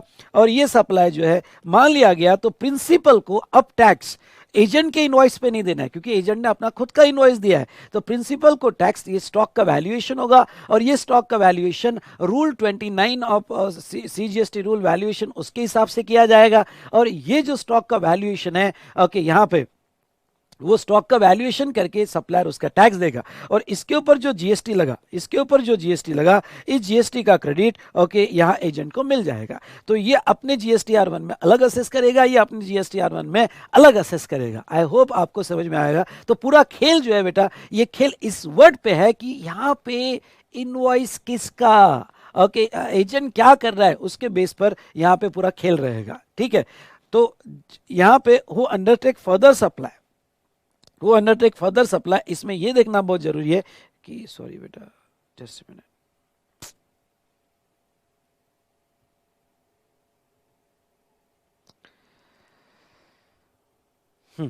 तो सवाल यह है हमें डीम सप्लाई स्टॉक ट्रांसफर का फिक्स करना है, पर ये स्टॉक ट्रांसफर का डीम सप्लाई जो है गुड्स का, ये एजेंट क्या कर रहा है उसके बेस पर है। चलिए, आई होप आपको ये समझ में आ गया होगा। तो ये जो पहला क्लॉज था, ये पहला क्लॉज जो बेटा सेलिंग एजेंट के लिए, सेम फॉर बाइंग एजेंट यानी वो एजेंट जो हमारे बिहाफ पे बाय कर रहा है। अगर जो एजेंट हमारे बिहाफ पे बाय कर रहा है तो वो ये जरूरी है कि वो जिससे खरीद रहा है उस इनवॉइस किसके नाम पे। अगर इनवॉइस डायरेक्ट प्रिंसिपल के नाम पे बाय किया हुआ है तो ऐसे केस में एजेंट जो गुड्स हमें सप्लाई करेगा वो पैरा 3 में नहीं आएगा और उसके ऊपर जीएसटी नहीं आएगा। लेकिन अगर एजेंट ने खुद के नाम का इनवॉइस लिया होगा बाय करते वक्त और उसने खुद का इनवॉइस हमें दिया होगा प्रिंसिपल को, तो फिर ये केस में एजेंट ने खुद के इनवॉइस में प्रिंसिपल को गुड्स दिया, ये केस में वो डीम सप्लाई मान लिया जाएगा और उसके ऊपर जीएसटी आएगा। तो यहाँ पे selling agent as well as buying agent जो है इसमें मैंने यहाँ कवर किया है। तो चलो, ये दोनों पार्ट हमारे हुए। अब इसके साथ साथ एक डेल क्रेडिट एजेंट वाला सर्कुलर है, तो जब मैं सर्कुलर पढ़ा होगा तो डेल क्रेडिट एजेंट भी उसमें कवर कर लूंगा, स्पेशली उसमें जो इंटरेस्ट लगाया जाता है, क्योंकि डेल क्रेडिट एजेंट जो है यहाँ पे गारंटी देता है और उसका कुछ चार्जेस या इंटरेस्ट वो लेता है, तो वैल्यूएशन में इंक्लूड होगा कि नहीं होगा, तो थोड़ा वैल्यूएशन कंसेप्ट भी पढ़ेंगे और आगे जो है हम यहाँ पे डेल क्रेडिट एजेंट का स्पेशल क्लैरिफिकेशन भी पढ़ेंगे। उसके बाद में last, import of service without consideration. अब देखो यहां आपकी थॉट प्रोसेस बहुत क्लियर होनी चाहिए। जब भी सर्विस इंपोर्ट होगी, पॉइंट नंबर 1, यहां पे कंफ्यूजन नहीं, हाँ, ओके, पॉइंट नंबर 1, यहां पे कोई आपका कंफ्यूजन नहीं होना चाहिए। पॉइंट नंबर 1 क्या कि इंपोर्ट सर्विस फॉर कंसिडरेशन है तो 7(1)(b ही लगेगा। वो किसी से भी लो, किसी से भी लो, फॉर कंसिडरेशन है तो 7(1)(b ही लगेगा। फिर वो रिलेटेड से लो, नॉन रिलेटेड से लो, 7(1)(b in the course of business, और 7(1)(b के हिसाब से वो सप्लाई माना जाएगा। लेकिन उसमें एक एग्जम्पशन भी है कि भाई गवर्नमेंट ने लिया, इंडिविजुअल ने लिया, not for business, charitable trust ने लिया चैरिटेबल एक्टिविटी के लिए, तो फिर एग्जम्पशन दिए गए हैं। पर फॉर कंसिडरेशन है तो उधर। दूसरा थॉट, जब भी सर्विस इंपोर्ट होगी और फ्री है, जब भी सर्विस इंपोर्ट होगी और फ्री है तो उसके ऊपर जीएसटी नहीं आएगा। ये आपका सेकंड थॉट होना चाहिए।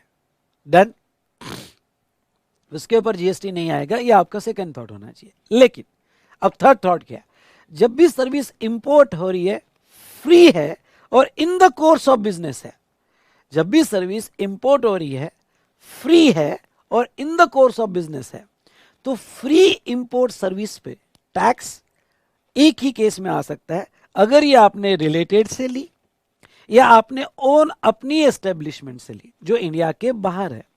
यानी रिलेटेड पर्सन, जो ऊपर रिलेटेड पर्सन की डेफिनेशन है, या अपने ही एस्टेब्लिशमेंट से ली जो आपकी ही ब्रांच है, और वो बिजनेस के लिए ली हो, सुनो, वो बिजनेस के लिए ली हो, तो ही फ्री इंपोर्ट सर्विस पे हम जीएसटी लगाएंगे। इन शॉर्ट, अगर आप इसको ऐसा ले कि फ्री इंपोर्ट सर्विस पे जीएसटी नहीं आता है जब तक रिलेटेड से ना ली हो, जब तक ओन एस्टेब्लिशमेंट से ना ली हो, और वो जो ली है रिलेटेड ओन एस्टेब्लिशमेंट वो बिजनेस पर्पस के लिए हो, तब ही जीएसटी लाना, अदरवाइज जीएसटी मत लाना उसके ऊपर। तो ये पॉइंट समझ में आया। यहां मैंने चार्ट भी दिया है, विद कंसिडरेशन, विदाउट कंसिडरेशन, और यहां पे चार्ट भी दिया है। तो चलिए, तो ये हमने यहाँ पे शेड्यूल 1 जो है कंप्लीट किया। आपके जो डाउट्स है वो भी, डाउट्स वगैरह हो गए तो वो भी ले लेता हूँ। आपके डाउट्स है, चलो फटाफट, अब एक एक डाउट्स में यहाँ पे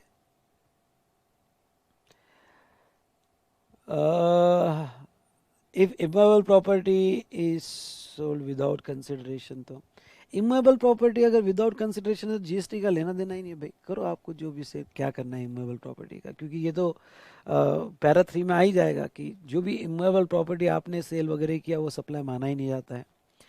नेक्स्ट हिना का एक क्वेश्चन है, section 7(1)(c includes business asset, so both immovable और movable, which are the business asset? नहीं नहीं, जब भी आप बिजनेस असेट का वर्ड देखोगे तो in the context of goods देखना पड़ेगा, क्योंकि जीएसटी अपना स्कोप नहीं बढ़ाएगा, वो गुड्स को ही कंसीडर करेगा। और पैरा 3 तो ओवरराइडिंग इफेक्ट रखता है कि वो तो क्लियर कहता है कि इमूवेबल प्रॉपर्टी के सेल पे एंड स्पेशली बिल्डिंग लैंड के सेल पे आपके ऊपर जीएसटी नहीं आता है।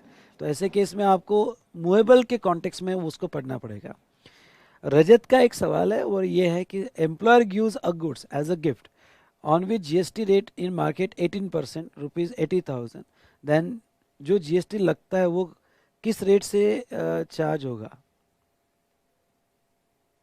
वो तो जो भी आपने गुड्स दिया होगा, गुड्स के लिए जो भी रेट होगा उससे से टैक्सेबल होगा बेटा। नेक्स्ट हिना का एक सवाल है और वो ये है, एजेंट अपने नेम पे इनवॉइस देगा वो सप्लाई होगा? ये डिस्कस कर लिया। हाँ, बूस्टर में सब पूरा आईडीटी, इनडायरेक्ट टैक्सेस बूस्टर में हमारा डिस्कस होगा बेटा। फिर तरुण का एक सवाल है, इंपोर्ट ऑफ सर्विस में बहुत कंफ्यूजन होता है। तरुण, मैंने अभी आपको एक्सप्लेन किया है, अब समझा है क्या आपको? अगर समझा होगा तो प्लीज रिप्लाई करो बेटा, समझा होगा तो रिप्लाई करो। मैंने अब तो कोई कंफ्यूजन नहीं है। प्रणीत का एक क्वेश्चन है, सीटीपी और एनआरटीपी दोनों में जीएसटी इनवॉइस बनेगा क्या? यस, जीएसटी इनवॉइस सीटीपी और एनआरटीपी जब बेचेंगे बनेगा, और वो आए जीएसटी का। यानी जब आप वहाँ एग्जीबिशन के लिए जाओगे तो एग्जीबिशन में जो सप्लाई किया जाएगा, अब यहाँ पे क्लैरिटी आ गई है बेटा कि आईजीएसटी का इनवॉइस रहेगा। ओके, मैंने पहले कहीं कहा होगा आपको सीजीएसटी एसजीएसटी, नहीं, आईजीएसटी का इनवॉइस बनेगा, और आईजीएसटी के इनवॉइस जब आप बेचोगे तब होगा। उसके बाद में यहाँ पे चार्टर्ड बाबा का एक क्वेश्चन है, एजेंट अपना इनवॉइस देगा तो पेमेंट डायरेक्ट प्रिंसिपल को जा सकता है क्या? अगर नहीं तो फिर वो फ्री सप्लाई कैसे हो सकता है? एजेंट तो सप्लाई नहीं, वो तो वो एजेंट जो है वहाँ पे एजेंसी बनेगा ना, एज अ प्योर एजेंट बन जाएगा, तो वो तो सिर्फ अमाउंट ट्रांसफर करेगा ना बेटा। आपको वो पैसा पैसा ये क्राइटेरिया नहीं है, क्योंकि सीबीआईसी क्लैरिफिकेशन है। और आपको एक बात बता दूं, अगर एजेंट अपना खुद का इनवॉइस इशू कर रहा है तो एजेंट को कंपलसरी रजिस्ट्रेशन है।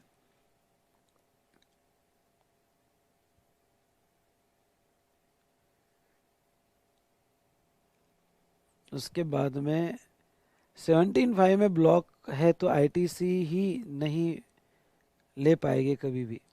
नहीं, ब्लॉक क्रेडिट है तो नहीं ले पाएंगे ना। चलिए, तो दोस्तों मैं आपसे सबसे पूछना चाहूंगा कि स्पीड इज ओके, हम स्लो करें या ये ओके लग रही है स्पीड?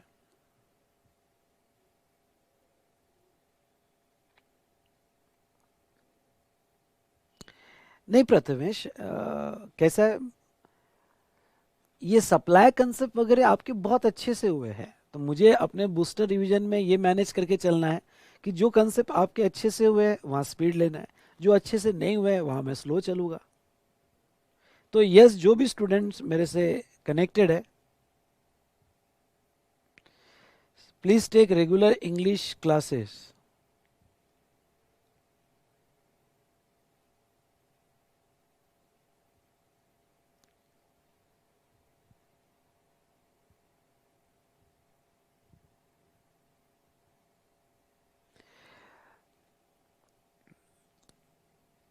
एक सवाल आया है कि सर अलग अलग स्टेट में एग्जीबिशन हो गए तो आपको अलग अलग स्टेट्स के अलग अलग सीटीपी रजिस्ट्रेशन लेने पड़ेंगे, अलग अलग स्टेट के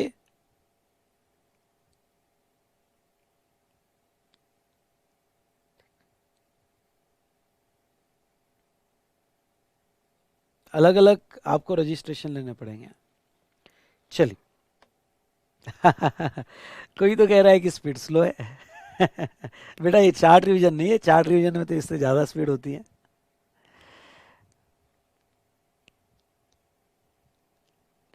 चलिए दोस्तों, तो जहाँ तक हम,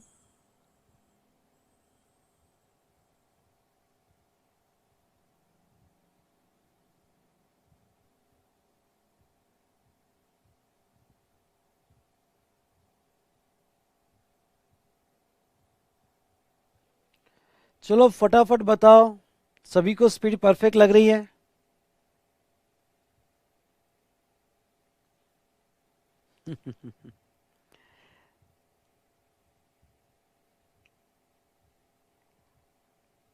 चलिए, तो आपको एक बात बता दूं, बूस्टर रिवीजन में ऐसा मैनेज किया मैंने पूरा कोर्स कि जो कंसेप्ट मुझे पता है कि आपके बहुत अच्छे से हुए हैं, सप्लाई तो ये आप इंटर से पढ़ रहे हो भाई, तो वहाँ मैंने स्पीड रखी है।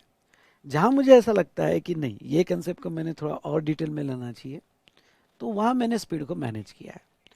दूसरा, बूस्टर रिवीजन आपको बहुत हेल्पफुल होगा अगर आपने, जैसा जो मैं कल चैप्टर यहाँ आपको पढ़ाने वाला हूँ, वो अगर आप यहाँ पे रीड कर लेते हो, एक ओवरलुक कर लेते हो आपके रेगुलर बुक से,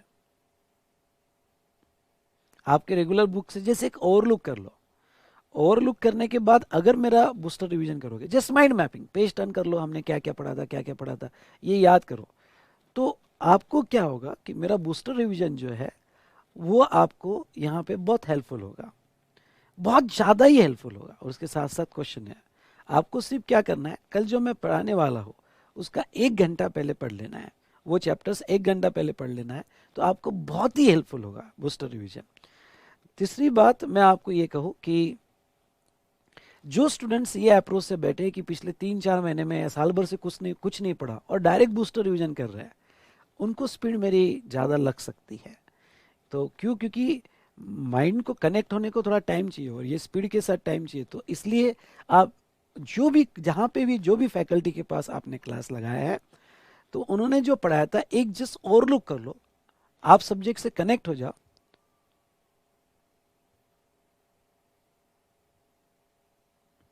तो वो सिचुएशन में यस, आप जो है यहाँ पे मेरे साथ कनेक्ट हो सकते हो और अच्छे से कनेक्ट हो सकते हो। तो चलिए शुरू करते हैं आगे का डिस्कशन।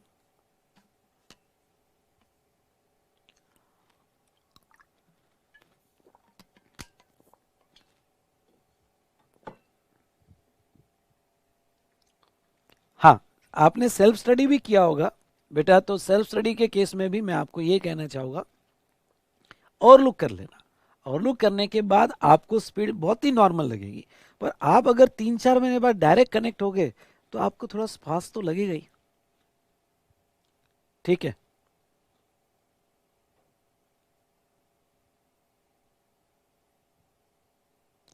बेटा इन बिटवीन ऐसे क्वेश्चन मत पूछो ना, मैंने पहले लेक्चर में सब कुछ एक्सप्लेन किया है। ऐसे इन बिटवीन टाइम क्या रहेगा, ये क्या रहेगा, ऐसा आप कभी भी ज्वाइन हो रहे हो, मेरा पहला लेक्चर देखो, पहले आधी घंटे में मैंने पूरा एक्सप्लेन किया हुआ है। चलिए अब स्टार्ट करते हैं यहाँ पे आगे का discussion.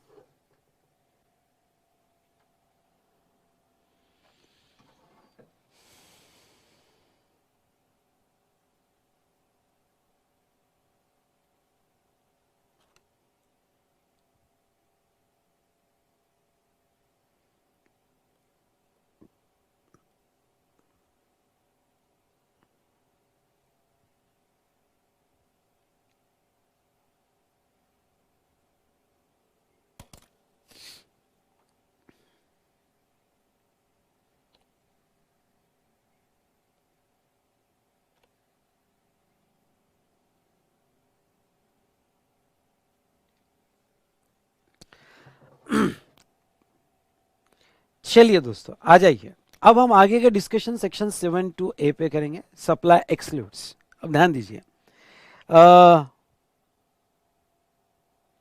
What supply exclude section 7 to A।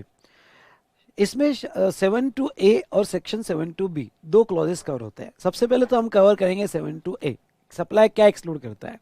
Schedule 3 के हिसाब से यहाँ पे जो ट्रांजैक्शन और एक्टिविटी है जो शेड्यूल 3 में दी है वो कभी भी सप्लाई नहीं माने जाएगी, और इसको आपको एक ओवरराइडिंग इफेक्ट लेना है। सुनो ध्यान से, इसका ओवरराइडिंग इफेक्ट लेना है। मतलब अगर शेड्यूल 3 में कह दिया उन्होंने कि सप्लाई नहीं, मतलब नहीं, चाहे कुछ भी हो जाए। अरे सर कंसिडरेशन आएगा, नहीं। अरे sir in the course of business, नहीं। ओके, उन्होंने कह दिया सप्लाई नहीं मतलब नहीं। ठीक है, अब देखिए यहाँ पे वो क्या कहते हैं, यहाँ सर्विसेज बाय एन एम्प्लॉय, ख्याल रहे। ओके, वो स्पेसिफिक वर्ड यूज कर रहे हैं, services by an employee to employer in the course of और इन रिलेशन टू एम्प्लॉयमेंट। तो कुछ वर्ड पे इन द कोर्स ऑफ और इन रिलेशन टू एम्प्लॉयमेंट, कुछ वर्ड पे मैं आपका ध्यान लाना चाहूंगा। सबसे पहले तो ये जो एक्सक्लूड कर रहे हैं वो एक्सक्लूड कर रहे हैं एम्प्लॉय ने एम्प्लॉयर को सर्विसेज दी। ओके, एम्प्लॉय ने एम्प्लॉयर को सर्विसेज दी, और वो जो services the in the course of और इन रिलेशन टू एम्प्लॉयमेंट दी, तो जो भी एम्प्लॉय को कंसिडरेशन मिलेगा उसके ऊपर जीएसटी नहीं आएगा। मतलब एम्प्लॉय को सैलरी मिल रही है, एम्प्लॉय को in the course of employment perquisites मिल रहे हैं, यानी फ्री गुड्स और सर्विसेज मिल रहे हैं, उसके ऊपर जीएसटी नहीं आएगा। फिर in the course of employment, okay, employer से canteen service, cab service, but in the course of employment मिल रही है, एम्प्लॉयमेंट कॉन्ट्रैक्ट का पार्ट है, तो यहाँ पे उसके ऊपर जीएसटी नहीं आएगा।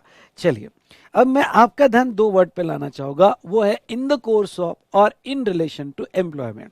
ये इन द कोर्स ऑफ और इन रिलेशन टू एम्प्लॉयमेंट, उनमें उनका कहना क्या है?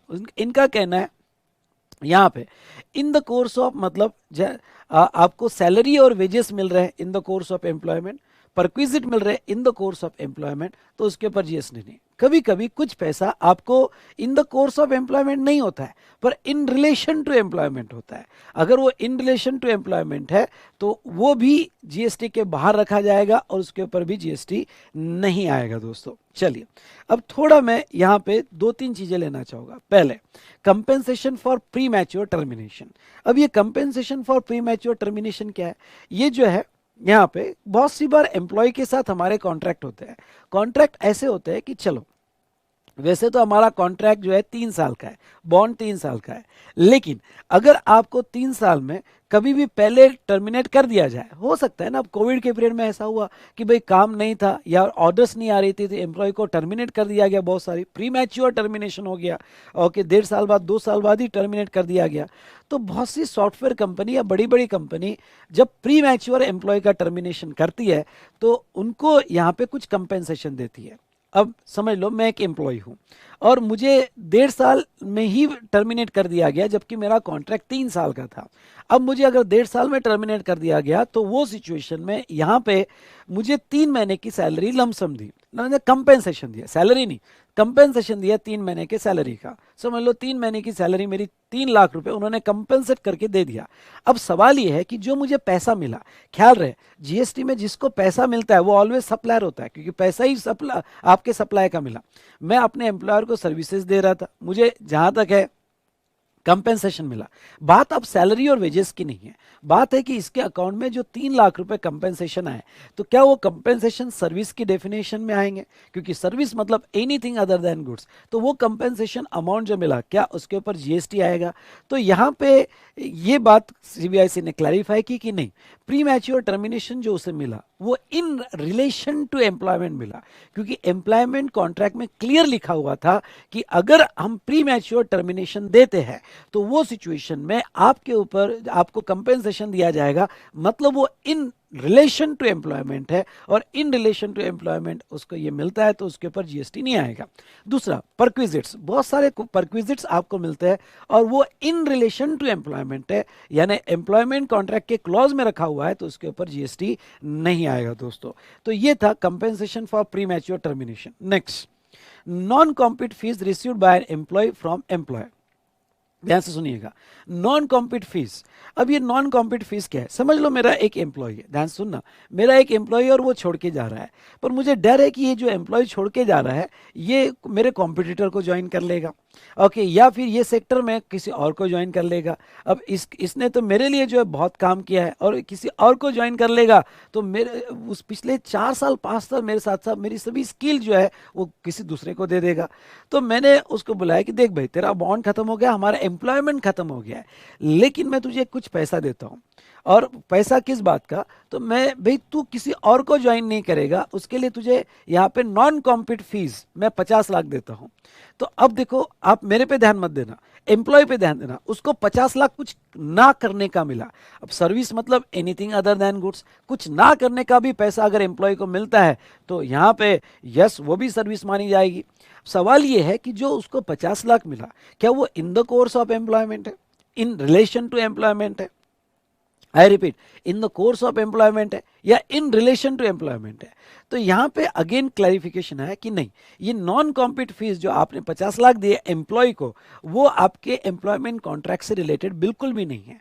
क्यों? क्योंकि ये जो नेचर आप देखोगे, कॉन्ट्रैक्ट तो एम्प्लॉयमेंट खत्म हो गया था, आपने कुछ ना करने का एक सेपरेट कॉन्ट्रैक्ट किया, और वो कुछ ना करने का सेपरेट कॉन्ट्रैक्ट करने की वजह से वो यहाँ पे सर्विस कॉन्ट्रैक्ट माना जाएगा, और वो एम्प्लॉय जीएसटी गवर्नमेंट को पे करेगा और एम्प्लॉयर को वो जीएसटी पास ऑन भी करेगा। इन सिंपल वर्ड, उस पर जीएसटी लगेगा। अगर कोई ये कहता है कि सर वो जो नॉन कॉम्पिट फीस है उसका क्लॉज हमने एम्प्लॉयमेंट कॉन्ट्रैक्ट में रख दिया, तो अब सुनिए, आपने जबरदस्ती कुछ भी कर लिया तो गवर्नमेंट मान लेगी, ऐसा नहीं है भाई। एम्प्लॉयमेंट कॉन्ट्रैक्ट में जबरदस्ती रख दिया, ओके, एम्प्लॉयमेंट कॉन्ट्रैक्ट में जबरदस्ती रख लिया, तो भी आपने कुछ भी कर लिया तो भी ऐसा नहीं है कि यहाँ पे गवर्नमेंट मान लेगी। वो सेपरेट कॉन्ट्रैक्ट है, कुछ ना करने का कॉन्ट्रैक्ट है, उसके ऊपर जीएसटी यहाँ पे आएगा। नेक्स्ट, अब बहुत सी बार सर हमने कोई लॉन्ग टर्म एम्प्लॉयमेंट नहीं किया, कैजुअल डेली बेसिस पे वेजेस देते हैं हम और वर्कर आते हैं, सो जो डेली बेसिस पे वेजेस दी जा रही है, ओके, यहाँ पे कैजुअल अपॉइंट करके, तो वो वेजेस भी इन द कोर्स ऑफ एम्प्लॉयमेंट मानी जाएगी क्या? यस बेटा, वो वेजेस भी इन द कोर्स ऑफ एम्प्लॉयमेंट मानी जाएगी। हेलो, आवाज सबको क्लियर आ रही है बेटा? यस और नो, आवाज क्लियर आ रही है सबको कि बढ़ाना है थोड़ी बहुत?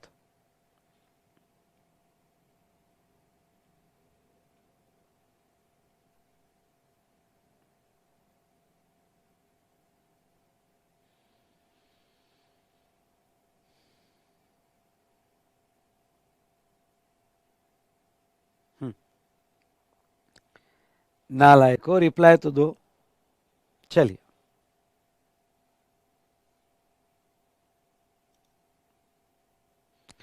चलिए दोस्तों, अब ये तो हमने यहां पे क्लॉजेस देखे। एक अभी एक क्लैरिफिकेशन है डायरेक्टर्स रेम्यूनरेशन। इस पे मैं डिटेल डिस्कशन जब मैं सीबीआईसी की सर्कुलर डिस्कस करूंगा तो उसमें मैं लूंगा ही। पर एक बात मैं यहाँ पे जस्ट रेफरेंस लेना चाहता हूँ, और एक सर्कुलर आया था कि डायरेक्टर्स रेम्यूनरेशन का क्या। सबसे पहले तो आपको ये कह दूं कि ये डिपेंड करता है कि वो डायरेक्टर को आप जो पे कर रहे हो वो इनकम टैक्स में कैसे ट्रीट कर रहे हो। यानी डायरेक्टर रेम्यूनरेशन के लिए जीएसटी ने इनकम टैक्स का हेल्प लिया है।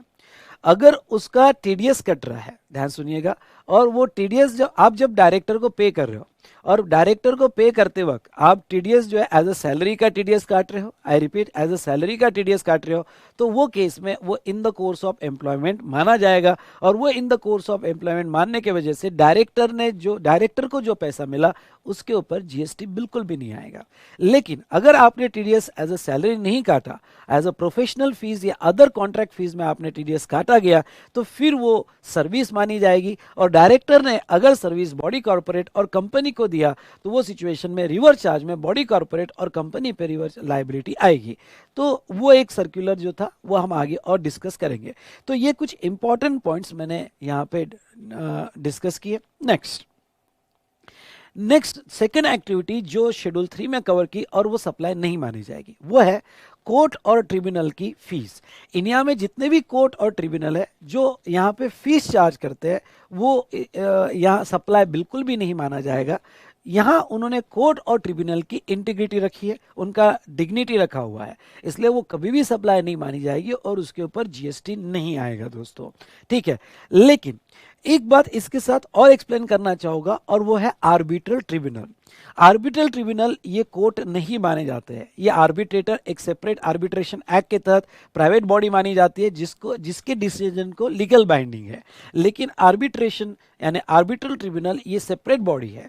इसलिए अगर आर्बिट्रल ट्रिब्यूनल कोई सर्विसेज देता है बिजनेस एंटिटी को तो वो सप्लाई माना जाएगा और उसके ऊपर जीएसटी आएगा। वो यहाँ पे पैरा 2 ऑफ शेड्यूल 3 में कवर नहीं होगा। और अगर आपको याद होगा तो आर्बिट्रल ट्रिब्यूनल अगर बिजनेस एंटिटी को सर्विस देता है तो रिवर्स चार्ज में बताइए किसके ऊपर जीएसटी आता है, रिवर्स चार्ज में जीएसटी यहाँ पे आर्बिट्रल ट्रिब्यूनल पे आता है, ठीक है। नेक्स्ट बेटा यहां पे अगर हम दे तीसरा, ओके, थर्ड पैरा क्या कहता है? थर्ड पैरा ये कहता है कि functions perform by member of parliament, member of state legislature, member of panchayat, member of municipalities और member of other local authority, यानी एमपी, एमएलए या मेयर या फिर यहाँ पे पंचायत के मेंबर्स है, ये जो है वो जो ऑफिस होल्ड कर रहे हैं, क्योंकि वो तो जीत के आया है, गवर्नमेंट ने चुन सॉरी इंडियन पब्लिक ने चुन के दिया है, तो उस ऑफिस होल्ड करने के लिए जो भी वो कार्य करते हैं, जो भी वो फंक्शंस करते हैं, तो उसके लिए जो गवर्नमेंट से पैसा मिलता है वो सप्लाई नहीं माना जाएगा। ओके, वो तो पब्लिक के लिए मिल रहा है, पब्लिक सर्विसेज के लिए मिलता है, वो बात अलग है कि बहुत कुछ खा लिया जाता है, बहुत कुछ गायब हो जाता है, वो ठीक है, वो हमारा पार्ट नहीं है डिस्कशन का। तो उनकी सर्विसेज जो है ये सप्लाई नहीं मानी जाएगी। नेक्स्ट बेटा, duties perform by any person who hold any post in परस्यूएंस of provision of constitution in India.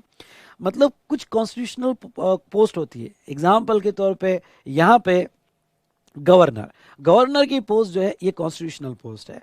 तो अटॉर्नी जनरल ऑफ इंडिया ये कॉन्स्टिट्यूशनल पोस्ट है।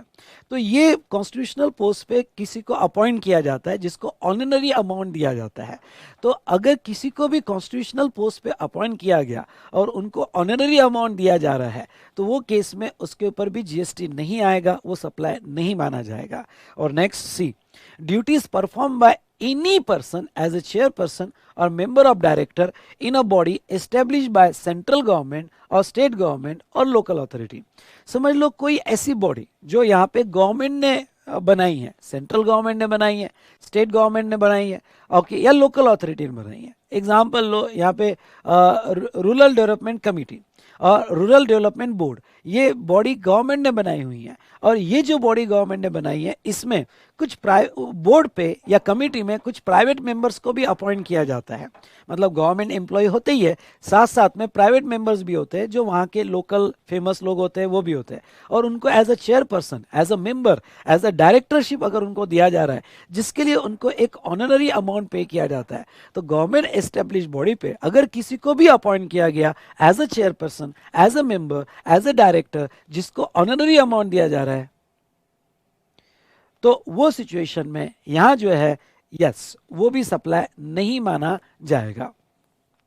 Next, services of funeral, burial, crematorium और mortuary including the transportation of disease.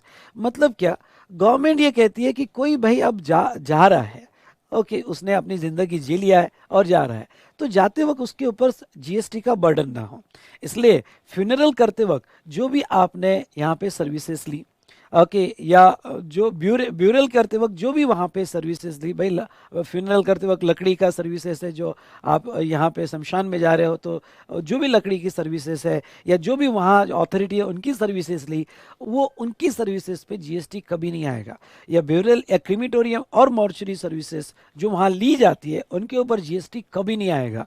और transportation of disease, भाई घर से वहाँ तक ट्रांसपोर्ट किया जा रहा है, तो आपने जो ट्रांसपोर्टेशन सर्विस ली उस पर भी जीएसटी कभी नहीं आएगा दोस्तों।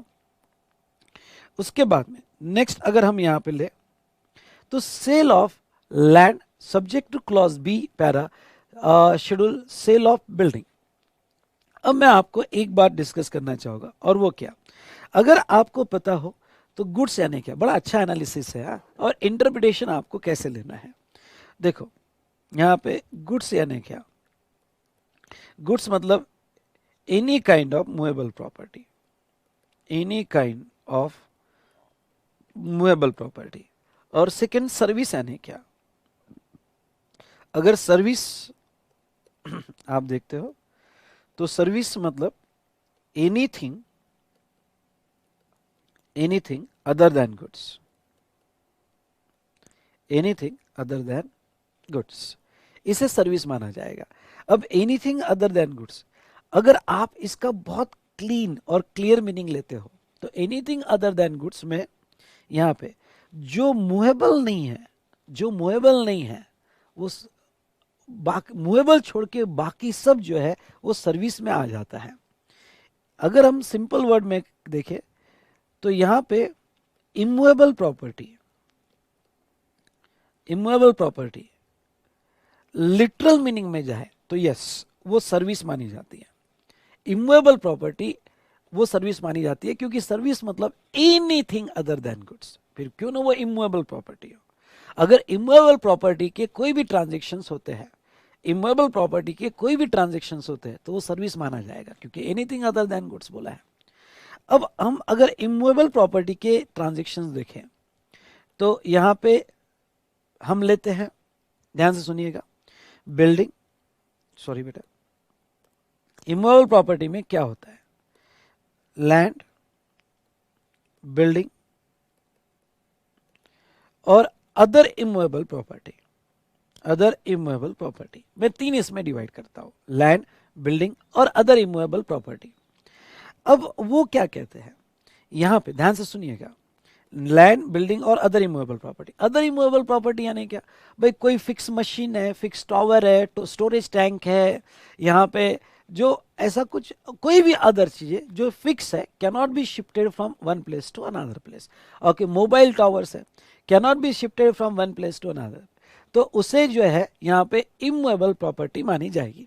अब वो क्या कह रहे हैं यहाँ पे शेड्यूल 3 में कह रहे हैं, शेड्यूल 3 जो सप्लाई के बाहर है, शेड्यूल 3 में कह रहे हैं कि सेल, सेल स्पेसिफिकली वो ये वर्ड यूज कर रहे हैं, sale of land and building, sale of land and building करते हो तो वो सप्लाई नहीं माना जाता है। तो उन्होंने यहाँ पे लैंड एंड बिल्डिंग की बात की, मतलब अगर लैंड एंड बिल्डिंग का सेल होता है तो वो सप्लाई नहीं माना जाएगा, not a supply, not a supply.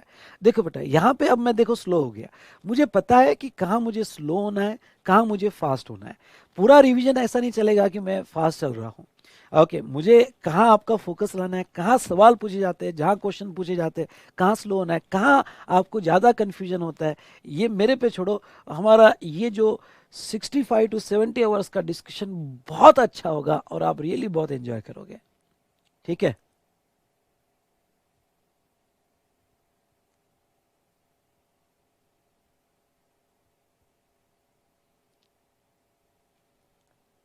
ठीक है, ये तो ये सेल जो है, sale of land, sale of building, not a supply, not a supply.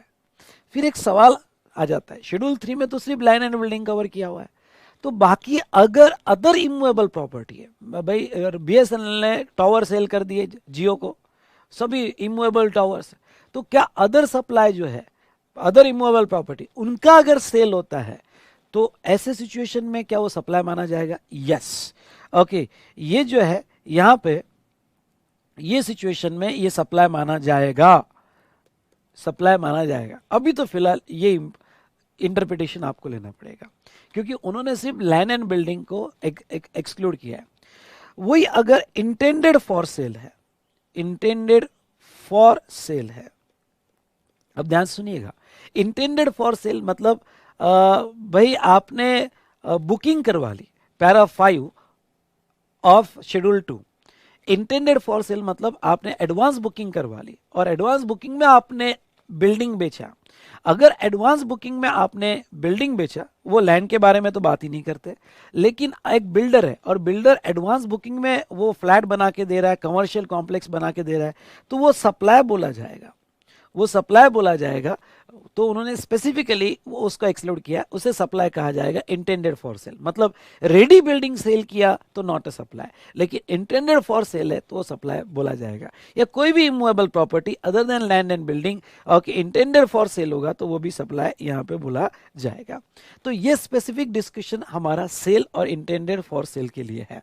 लेकिन अब बात करते हैं इमूवेबल प्रॉपर्टी से रिलेटेड सिर्फ सेल कॉन्ट्रैक्ट नहीं होते, इमूवेबल प्रॉपर्टी से रिलेटेड अदर कॉन्ट्रैक्ट भी होते हैं, जैसे लीज हो गया, लीज हो गया, रेंट हो गया, लाइसेंसेस हो गए, या अदर कोई भी कॉन्ट्रैक्ट, राइट्स दिए आपने, डेवलपमेंट राइट्स दिए इमूवेबल प्रॉपर्टी के, जो अदर कोई भी कॉन्ट्रैक्ट होता है, तो वो अदर कोई भी कॉन्ट्रैक्ट लैंड के हो, बिल्डिंग के हो या अदर इमूवेबल प्रॉपर्टी के हो, वो सप्लाई माने जाएंगे। और वो सप्लाई किसके माने जाएंगे? तो वो सप्लाई ऑफ सर्विस माने जाएंगे, सर्विस के सप्लाई माने जाएंगे। ये शेड्यूल 2 भी आगे क्लियर कर देता है। तो बेटा बस मैं आपको क्या कहना चाहता हूं, मैं आपको ये कहना चाहता हूं कि इसमें वो जो एक्सक्लूड कर रहे हैं यहाँ पे, यहाँ पे जो वो एक्सक्लूड कर रहे हैं वो सेल ऑफ लैंड और सेल ऑफ बिल्डिंग, सेल को कवर किया जा रहा है, और वो भी स्पेसिफिकली लैंड और वो भी स्पेसिफिकली बिल्डिंग। लेकिन वो बिल्डिंग जो रेडी है, जो बिल्डिंग रेडी नहीं है, ओके, अब क्लॉज बी पैरा 5 के हिसाब से इंटेंडेड फॉर सेल है, तो उसके ऊपर जीएसटी आएगा। और लैंड एंड बिल्डिंग छोड़ के अदर कोई अदर इमूवेबल प्रॉपर्टी, ध्यान सुनना, अदर इमूवेबल प्रॉपर्टी है तो उसके सेल कॉन्ट्रैक्ट भी जीएसटी के स्कोप में आ जाएगा। आई होप आपको ये पॉइंट क्लियर हो गया होगा। उसके बाद में यहां पे सेकंड वो क्या कहते हैं, actionable claim other than lottery betting and gambling. अब एक्शनेबल क्लेम जो है अदर देन लॉटरी बेटिंग और गैम्बलिंग, इसमें वो जो यहां पे सभी actionable, even though actionable claim goods के डेफिनेशन में आते हैं, कम ऑन ध्यान सुनना, even though actionable claim goods के डेफिनेशन में आते हैं बेटा, लेकिन वो ओनली लॉटरी बेटिंग और गैम्बलिंग पे ही जीएसटी लगाना चाहते हैं।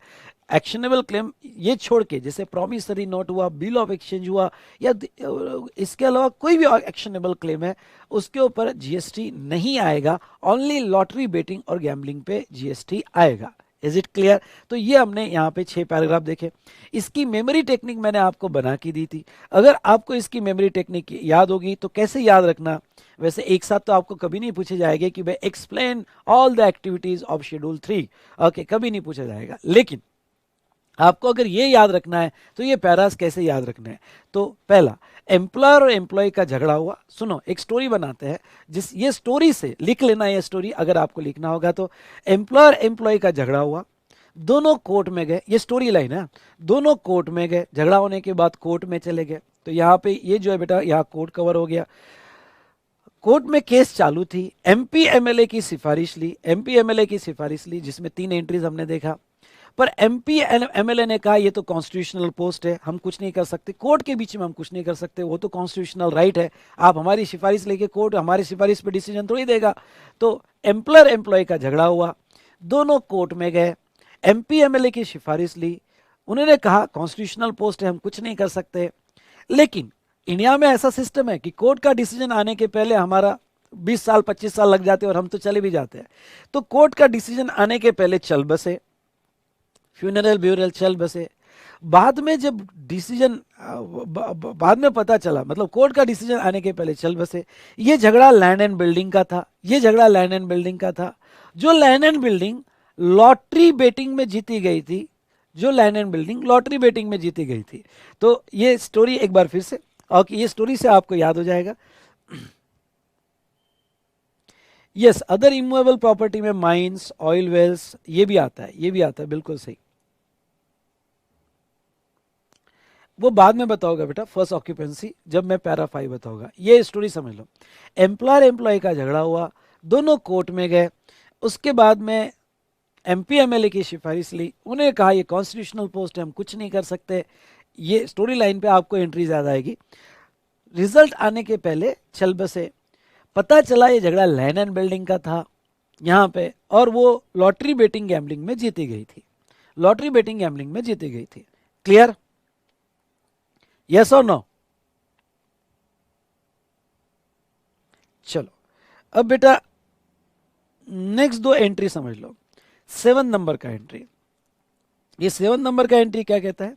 Supply of goods from a place a non taxable territory to another place in non taxable territory without such goods entering into India. ये बहुत इंपॉर्टेंट है।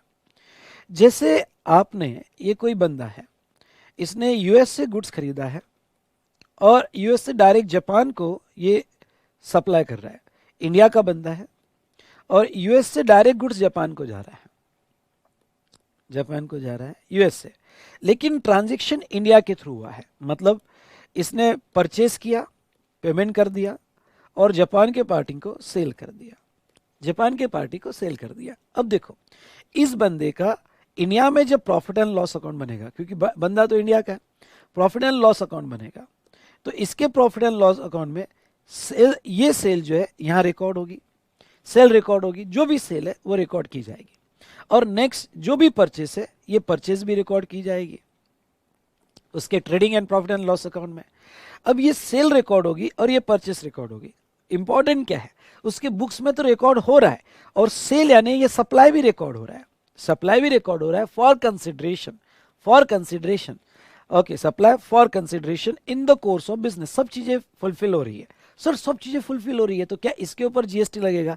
नहीं, गवर्नमेंट कहती है कि अगर कोई गुड्स, आई रिपीट, अगर कोई गुड्स डायरेक्टली सप्लाई हो जाता है, अगर कोई गुड्स डायरेक्टली सप्लाई हो जाता है ओके टू जापान, और वो इंडिया में एंटर नहीं हो रहा है, इंडिया में एंटर नहीं हो रहा है, ये non taxable territory to non taxable territory जा रहा है, और वो इंडिया में not entering into India, not entering into India. बेटा अगर मैं ऐसा कुछ करूं तो खिचड़ी बुक मैंने जो बोला था वो जरूर बनाए, आप भी लिखते जाए, ऐसा लिखे कि आपको भी ना समझे। आपका एक्टिवनेस बहुत इंपॉर्टेंट है। अब इसके आगे मैं आपको याद दिला दूंगा खिचड़ी बुक, तो मेरे साथ लिखते जाना। तो नॉट एंटरिंग इनटू इंडिया होता है, तो ऐसे सिचुएशन में यहाँ पे जो सप्लाई होगा बेटा, ये सप्लाई पे जीएसटी, ये सप्लाई नहीं माना जाएगा शेड्यूल 3 के हिसाब से, और इसके ऊपर जीएसटी नहीं आएगा। इसका मतलब जब आप ऑडिट करते हो और कोई ये ऑडिट वाला बंदा सेल बता रहा है यहाँ पे 50 करोड़ का, तो 50 करोड़ ये जरूर देखना, इसमें से 3 करोड़ ऐसा सेल है जो बाहर के बाहर हुआ, तो उसने ये 3 करोड़ पे जीएसटी नहीं दिया होगा, आपके ऑडिट रिकंसिलिएशन में आना चाहिए। ठीक है, तो ये था हमारी ये एंट्री। और एंट्री नंबर 7 क्या कहती है? ये हमने कहा कि नॉन टैक्सेबल टेरिटरी से नॉन टैक्सेबल टेरिटरी में सप्लाई होता है तो उसके ऊपर जीएसटी नहीं आएगा। उसके बाद में पैरा 8, पैरा 8 क्या कहता है? पैरा 8 कहता है supply of warehouse goods to any person before clearance for home consumption. चलिए ओके, वेयरहाउस गुड्स की अगर हम बात करें तो ये वेयरहाउस गुड्स यानी क्या? कस्टम्स लॉ के हिसाब से, चलिए ये प्रोविजन को आपको एक्सप्लेन करूंगा। खिचड़ी बुक मेरे साथ लिखना। जो भी स्टूडेंट मेरे साथ अपनी खिचड़ी बुक में लिखेगा उसको बहुत बहुत बहुत फायदा होगा। देखो आप फाइनल लेवल पे हो, मैच्योर्ड हो, ये भी मानता हूं कि टीचर की सुनते नहीं हो, लेकिन सुन लोगे तो नुकसान नहीं होगा। अगर आपको पास होना है तो यस, टीचर की कुछ बातें आपने सुन लेना चाहिए। ठीक है, तो अपनी खिचड़ी बुक में हम बात करेंगे। समझ लो कोई इंडिया का इंपोर्टर है और ये इंपोर्टर ओके यूएस से इंडिया में इंपोर्ट कर रहा है, ओके यूएस से इंडिया में इंपोर्ट कर रहा है। चलो इसने इंपोर्ट कर लिया, इंपोर्ट करने के बाद इसने वेयरहाउस में रख दिया, गुड्स को वेयरहाउस में रख दिया। अब कस्टम लॉ के हिसाब से आप विदाउट पेमेंट ऑफ ड्यूटी, ध्यान से सुनिएगा, without payment of duty goods warehouse में रख सकते हो। तो मैंने वेयरहाउस में गुड्स को रख दिया। ओके, अब यहाँ पे ये इंपोर्टर ने किसी अनादर बंदे को यहाँ पे सेल कर दिया। समझ लो बायर B1 है और बायर B1 को सेल कर दिया। अब बायर B1 को सेल कर दिया, जिसको हम वेयर हाउस सेल करते हैं कहते हैं। ओके, इसको हम वेयर हाउस सेल कहते हैं। ऐसा लिखो आपकी खिचड़ी बुक में कि आपको भी नहीं समझना चाहिए, आपका पूरा ध्यान मेरी फ्रीक्वेंसी के साथ मैच करना और पूरा ध्यान कंसेप्ट पे होना चाहिए। सभी लिख रहे हैं ना, जोर से बोलो। ओके, अभी मैं 2 मिनट रुकता हूं, मैं सबसे आंसर चाहूंगा। ओके, और जो आंसर नहीं देखना, देखना बेटा पास होना है तो आंसर है। देखो टीचर की बातें और टीचर की दुआ बहुत काम आती है। पास होना है ना आपको, तो मुझे जवाब दीजिए, लिख रहे कि नहीं लिख रहे? मैं वेट कर रहा हूं आपके आंसर का, लिख रहे कि नहीं लिख रहे?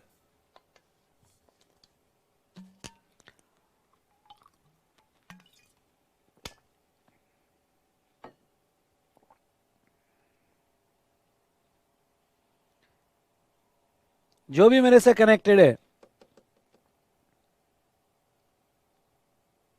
लिख रहे हो कि नहीं लिख रहे हो? हाँ,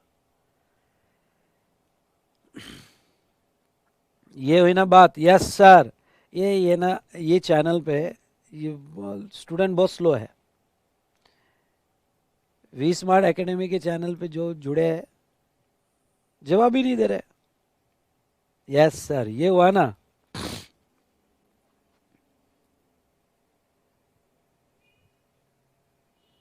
हाँ, ऐसा लिखो कि आपको भी नहीं समझ में आना चाहिए, ऐसा लिखो। बस मैं आपका इन्वॉल्वमेंट चाहता हूं। देखिए, अब ये जो आप वेयर हाउस से लो गई है,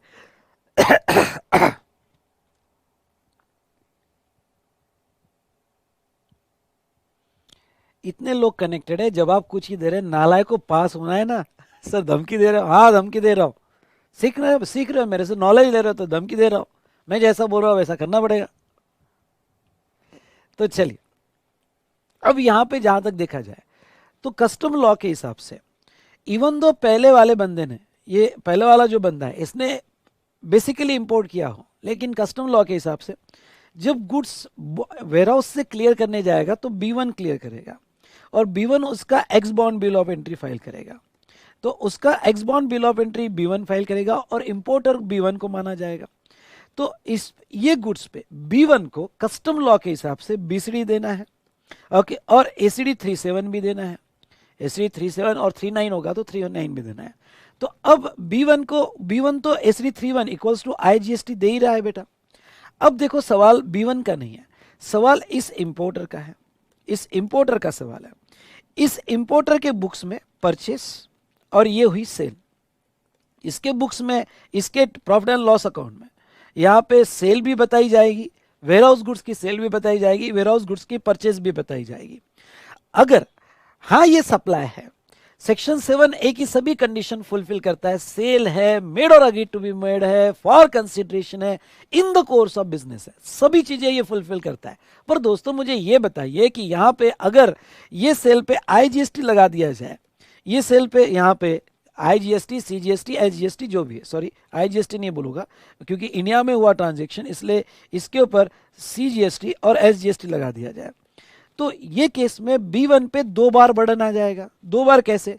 कि ये बंदे ने भी GST लगा दिया उसी ट्रांजैक्शन पे, और मैं जब क्लियर करने जाऊंगा तो मैं भी IGST दूंगा ACD 37 के फॉर्म में, तो ये 2 बार GST उसके ऊपर लग जाएगा। इसलिए गवर्नमेंट ने कहा कि ठीक है, सभी 7(1)(a) के हिसाब से क्यों ना ये सप्लाई हो, लेकिन यहाँ पे ये शेड्यूल 3 में हम इसको सप्लाई के बाहर कर रहे हैं और इसके ऊपर GST नहीं लगाया जाएगा अगर before clearance from warehouse ये सप्लाई किया जा रहा है। आई होप आपको ये बात समझ में आई होगी। चलिए, तो ये हमने यहाँ पे डिस्कस किया। उसके बाद में बेटा ओके वो क्या कहते हैं, उसके बाद में नेक्स्ट एंट्री में 8B में क्या कहते हैं, supply of goods by consignee to any other person by endorsement of document of title of goods after goods have been dispatch from port of origin located outside India but before clearance for home consumption. अब बेटा ये भी ऐसा ही है जिसको हम high सी cell कहते हैं। हाई सी सेल मतलब क्या, समझ लो इंडिया में और ये US है। ओके, तो ये है पोर्ट ऑफ ओरिजिन, ये है port of origin, port of origin, ठीक है। और यहाँ पे जो है ओके गुड्स यहाँ से निकल चुका है, गुड्स यहाँ से निकल चुका है, ओके कंसाइनमेंट। लेकिन जब गुड्स हाई सी पे था, ध्यान सुनिए, हाई सी पे था मतलब बहुत बड़े सी पे था, जिसको हाई सी सेल कहते हैं। ठीक है, जब हाई सी पे तो पहले इंपोर्टर, इसने इंपोर्ट किया था, इसने कॉन्ट्रैक्ट किया था, और इसने जो है B1 को दे दिया, हाई सी सेल कर दी, हाई सी सेल कर दी। यानी इंडिया में आने के पहले, इंडिया से क्लियर होने के पहले, जब वो पोर्ट ऑफ ओरिजिन से निकल गया तो हाई सी सेल हो गया। अब ये B1 जो है गुड्स क्लियर करेगा, तो बिफोर क्लियरेंस ये सेल हो जाता है। तो ऐसे केस में नो डाउट ये B3 देगा और ये SCD37 भी देगा। ओके, यानी वो तो IGST दे ही रहा है, IGST दे ही रहा है। तो बट सवाल है इसका, इसके बुक्स में तो ये सेल हो गया, ये सेल हो गया और ये परचेस हो गया। तो लॉ क्या कहता है? लॉ ये कहता है कि ये सेल जो है, इवन दो सेल हुआ, पर ये सप्लाई नहीं माना जाएगा, और कि ये सप्लाई नहीं माना जाएगा और शेड्यूल 3 के बाहर रहेगा। मतलब ऐसे 3 ट्रांजेक्शन जो अक्रॉस बॉर्डर होते हैं, जो अक्रॉस बॉर्डर होते हैं, एक बाहर के बाहर सप्लाई हुआ वो जीएसटी में नहीं आएगा, वेयरहाउस से क्लियर होने के पहले सप्लाई हुआ वो जीएसटी के स्कोप में नहीं आएगा, और क्लियरेंस के पहले सप्लाई हुआ तो वो जीएसटी में नहीं आएगा। ओके, तो ये जो हाई सी सेल होगा, हाई सी सेल पे जीएसटी में नहीं आएगा। तो चलो, आपने ऐसी खिचड़ी बुक बनाई होगी, तो ये जो हमने देखा यहां पे, यस, ओके, ऐसी टोटल 8 एंट्रीज हमने देखी है। ओके, तो एक बार फिर से एम्प्लॉयर एम्प्लॉय का झगड़ा हुआ, दोनों कोर्ट में गए, एमपी एमएलए की सिफारिश ली, कहा ये कॉन्स्टिट्यूशनल पोस्ट है, हम कुछ नहीं कर सकते। रिजल्ट आने के पहले, कोर्ट का डिसीजन आने के पहले चल बसे, पता चला झगड़ा लैंड एंड बिल्डिंग का था, जो लॉटरी बेटिंग गैम्बलिंग में जीती गई थी। लेकिन ये लॉटरी बेटिंग गैम्बलिंग इंडिया में अलाउड नहीं थी, ये बाहर के बाहर खेली गई थी, और झगड़ा इंडिया में क्लियरेंस के पहले हुआ। ओके, यानी इंडिया में आने के पहले ये झगड़ा हो गया था। ठीक है, तो ये आपने जो है मेमोरी टेक्निक बना लेना। अब सेक्शन 7(2)(b यहाँ पे ले लेता हूँ। चलो, कमन कमन कमन, रेडी हो आप? चलिए, तो अब हम सेक्शन 7(2)(b भी ले लेते हैं। सेक्शन 7(2)(b क्या कहता है कि कुछ ऐसी एक्टिविटीज जो सेंट्रल गवर्नमेंट या स्टेट गवर्नमेंट या लोकल अथॉरिटी की होगी, ध्यान सुनिएगा, कुछ ऐसी एक्टिविटीज जो सेंट्रल, स्टेट गवर्नमेंट या लोकल अथॉरिटी की होगी, जो गवर्नमेंट नोटिफाई करेगा, जो गवर्नमेंट नोटिफाई करेगा, तो वो जो एक्टिविटीज है जो गवर्नमेंट नोटिफाई करेगा वो कभी भी सप्लाई नहीं मानी जाएगी। तो क्लॉज बी में गवर्नमेंट ने 2 एक्टिविटीज नोटिफाई की है, ये एक नोटिफिकेशन, ओके, ये एक नोटिफिकेशन है, ये एक नोटिफिकेशन है, 2 एक्टिविटी नोटिफाई की है। पहला कॉन्स्टिट्यूशन ऑफ इंडिया में आर्टिकल 243G और आर्टिकल 243W, जो यहाँ पे पंचायत के और म्यूनिसिपैलिटीज के जो यहाँ फंक्शंस है, वो अगर कोई प्राइवेट बॉडी करके देता है, मतलब जो पंचायत के फंक्शंस है, जो म्यूनिसिपैलिटी के फंक्शंस है, जो ये 2 आर्टिकल में डिफाइन किए गए हैं, कोई प्राइवेट पर्सन करके देता है, तो वो एक्टिविटी सप्लाई नहीं मानी जाएगी। ना गुड्स का सप्लाई माना जाएगा, ना सर्विस का सप्लाई माना जाएगा। Very good. नेक्स्ट जो आपको एग्जाम के लिए याद रखना है, वो ये याद रखना है, जिसके ऊपर सवाल पूछा जा सकता है, और वो क्या, जो अल्कोहलिक लिकर के लाइसेंसेस है, ध्यान सुनिएगा, अल्कोहलिक लिकर के लाइसेंसेस है, यहाँ अल्कोहलिक लिकर का पूरा यहाँ एडमिनिस्ट्रेशन स्टेट गवर्नमेंट को दिया है, इसलिए जो भी अल्कोहल बेचना चाहता है उसको स्टेट गवर्नमेंट से लाइसेंस लेना पड़ता है, तो उसकी लाइसेंस फीस लगती है। तो अल्कोहलिक लिकर के लाइसेंस फीस जो स्टेट गवर्नमेंट को मिलती है, उसके ऊपर जीएसटी नहीं आएगा। ओके, मैं अल्कोहल की बात नहीं कर रहा हूं, अल्कोहल एज अ गुड्स जब बेचा जाता है तो उसके ऊपर स्टेट एक्साइज और वैट और सीएसटी तो लगता है। मैं बात कर रहा हूं लाइसेंस फीस की, जो महाराष्ट्र में तो हर साल रिन्यू करनी पड़ती है लाइसेंस फीस, तो जो उसके लिए स्टेट गवर्नमेंट बहुत सारा पैसा चार्ज करती है, renewal of licence fees and etcetera.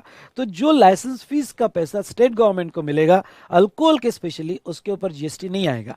इससे रिलेटेड एक क्लैरिफिकेशन जो हम आगे पढ़ेंगे, वो क्लैरिफिकेशन ये है कि ये जो लाइसेंस फीस ओनली अल्कोहल का है तो बेनिफिट है, लेकिन अगर दूसरी कोई लाइसेंस फीस होगी, समझ लो माइन की लाइसेंस फीस है या दूसरा कोई नेचुरल रिसोर्सेज की लाइसेंस फीस है, तो उसके ऊपर जीएसटी आएगा। ओनली अल्कोहल की लाइसेंस फीस छोड़ दी जाएगी और इसके ऊपर जीएसटी नहीं आएगा। चलिए दोस्तों, यहाँ पे हमने देखा इस तरह से हमने पूरा चैप्टर कंप्लीट किया, पूरा चार्ट कंप्लीट किया, जिसमें सेक्शन 7(1)(a), 7(1)(b), 7(1)(c और सेक्शन 7(2) में शेड्यूल 3 भी हमने देख लिया। आई होप ये डिस्कशन आपको क्लियर हुआ होगा। यस और नो? ठीक है, चलो आपके डाउट्स भी देख लेता हूं। डाउट में सर इस बार सीएस प्रोफेशनल के कस्टम के टॉपिक भी कवर कर लेना। यस, मैं कवर कर लूँगा सर, प्लीज़। ठीक है, और कोई टॉपिक? यस बेटा, आर्बिट्रल ट्रिब्यूनल बिजनेस एंटिटी को अगर सप्लाई करता है तो रिवर्स चार्ज बिजनेस एंटिटी पे आएगा। बिल्कुल सही कह रहे हो आप। और कोई क्वेश्चन आपका? यहां तक क्लियर है सभी को? हाँ, हमें 2 घंटे होते आ रहे हैं, पता भी नहीं चला ना आपको? अरे पता चला कि नहीं चला? चलिए, ऐसा ही हो जाएगा पूरा रिवीजन, आपको पता भी नहीं चलेगा।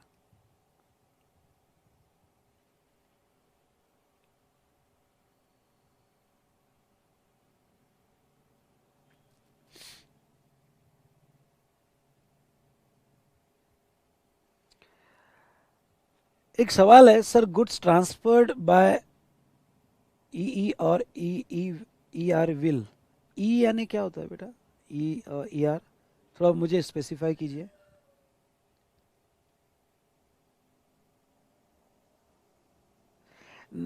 एक अच्छा सवाल है कि सर अगर अल्कोहल का लाइसेंस किसी को मिला है और वो दूसरे को लाइसेंस ट्रांसफर कर रहा है, तो उसका पैसा ले रहा है लाइसेंस ट्रांसफर करने का, तो उस पर जीएसटी आएगा क्या? यस, ओनली स्टेट गवर्नमेंट को जो पैसा मिला उस पर जीएसटी नहीं है। बाकी आप इंडिविजुअल लाइसेंस ट्रांसफर करते हो तो उसके ऊपर जीएसटी आएगा, और कुछ स्टेट में ये लाइसेंस ट्रांसफर कर सकते हैं। सर आप इतना अच्छा पढ़ाते हो, कोई क्वेरी नहीं है। चलिए, थैंक यू हिना। चलो,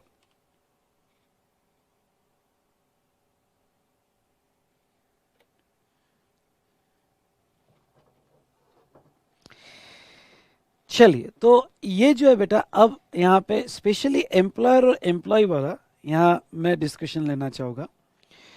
ये एनालिसिस मैंने किया है जो आपने पढ़ लेना।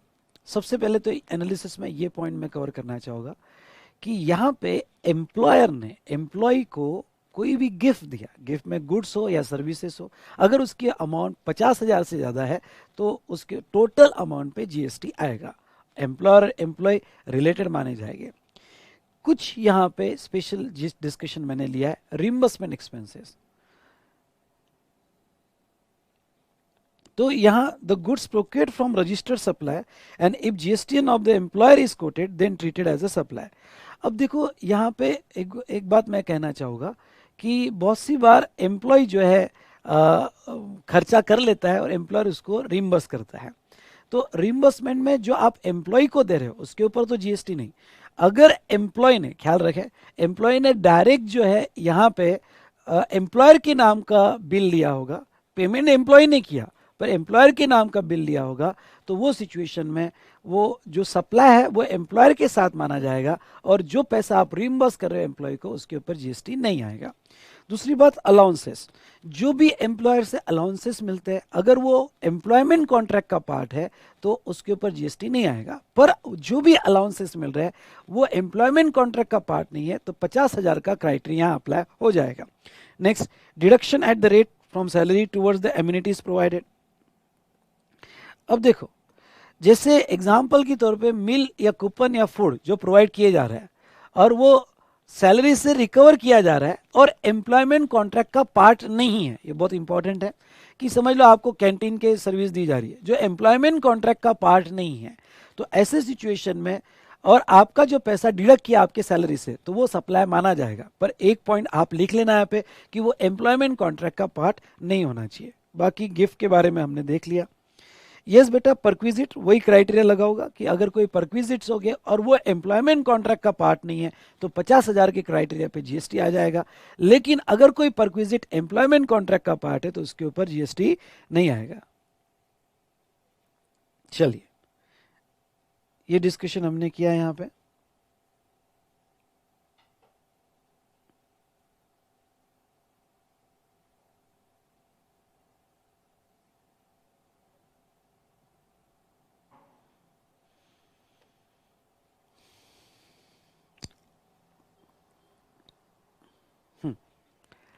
अब यहाँ पे हम एक ब्रेक लेते हैं और ब्रेक के बाद डिस्कशन चालू करेंगे शेड्यूल 2 का कंपोजिट और मिक्स सप्लाई, और इस चैप्टर को हम एंड करेंगे।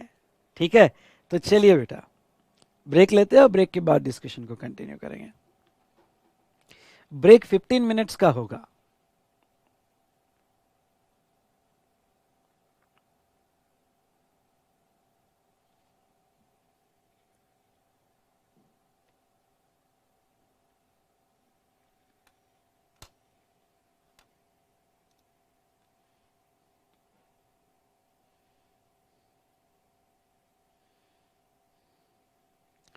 एक सवाल है, goods transferred by employ to employer will attract schedule 1 para 2 consider as a supply. Yes बेटा, वो केस में सप्लाई माना जाएगा अगर एम्प्लॉय टू एम्प्लॉयर है तो।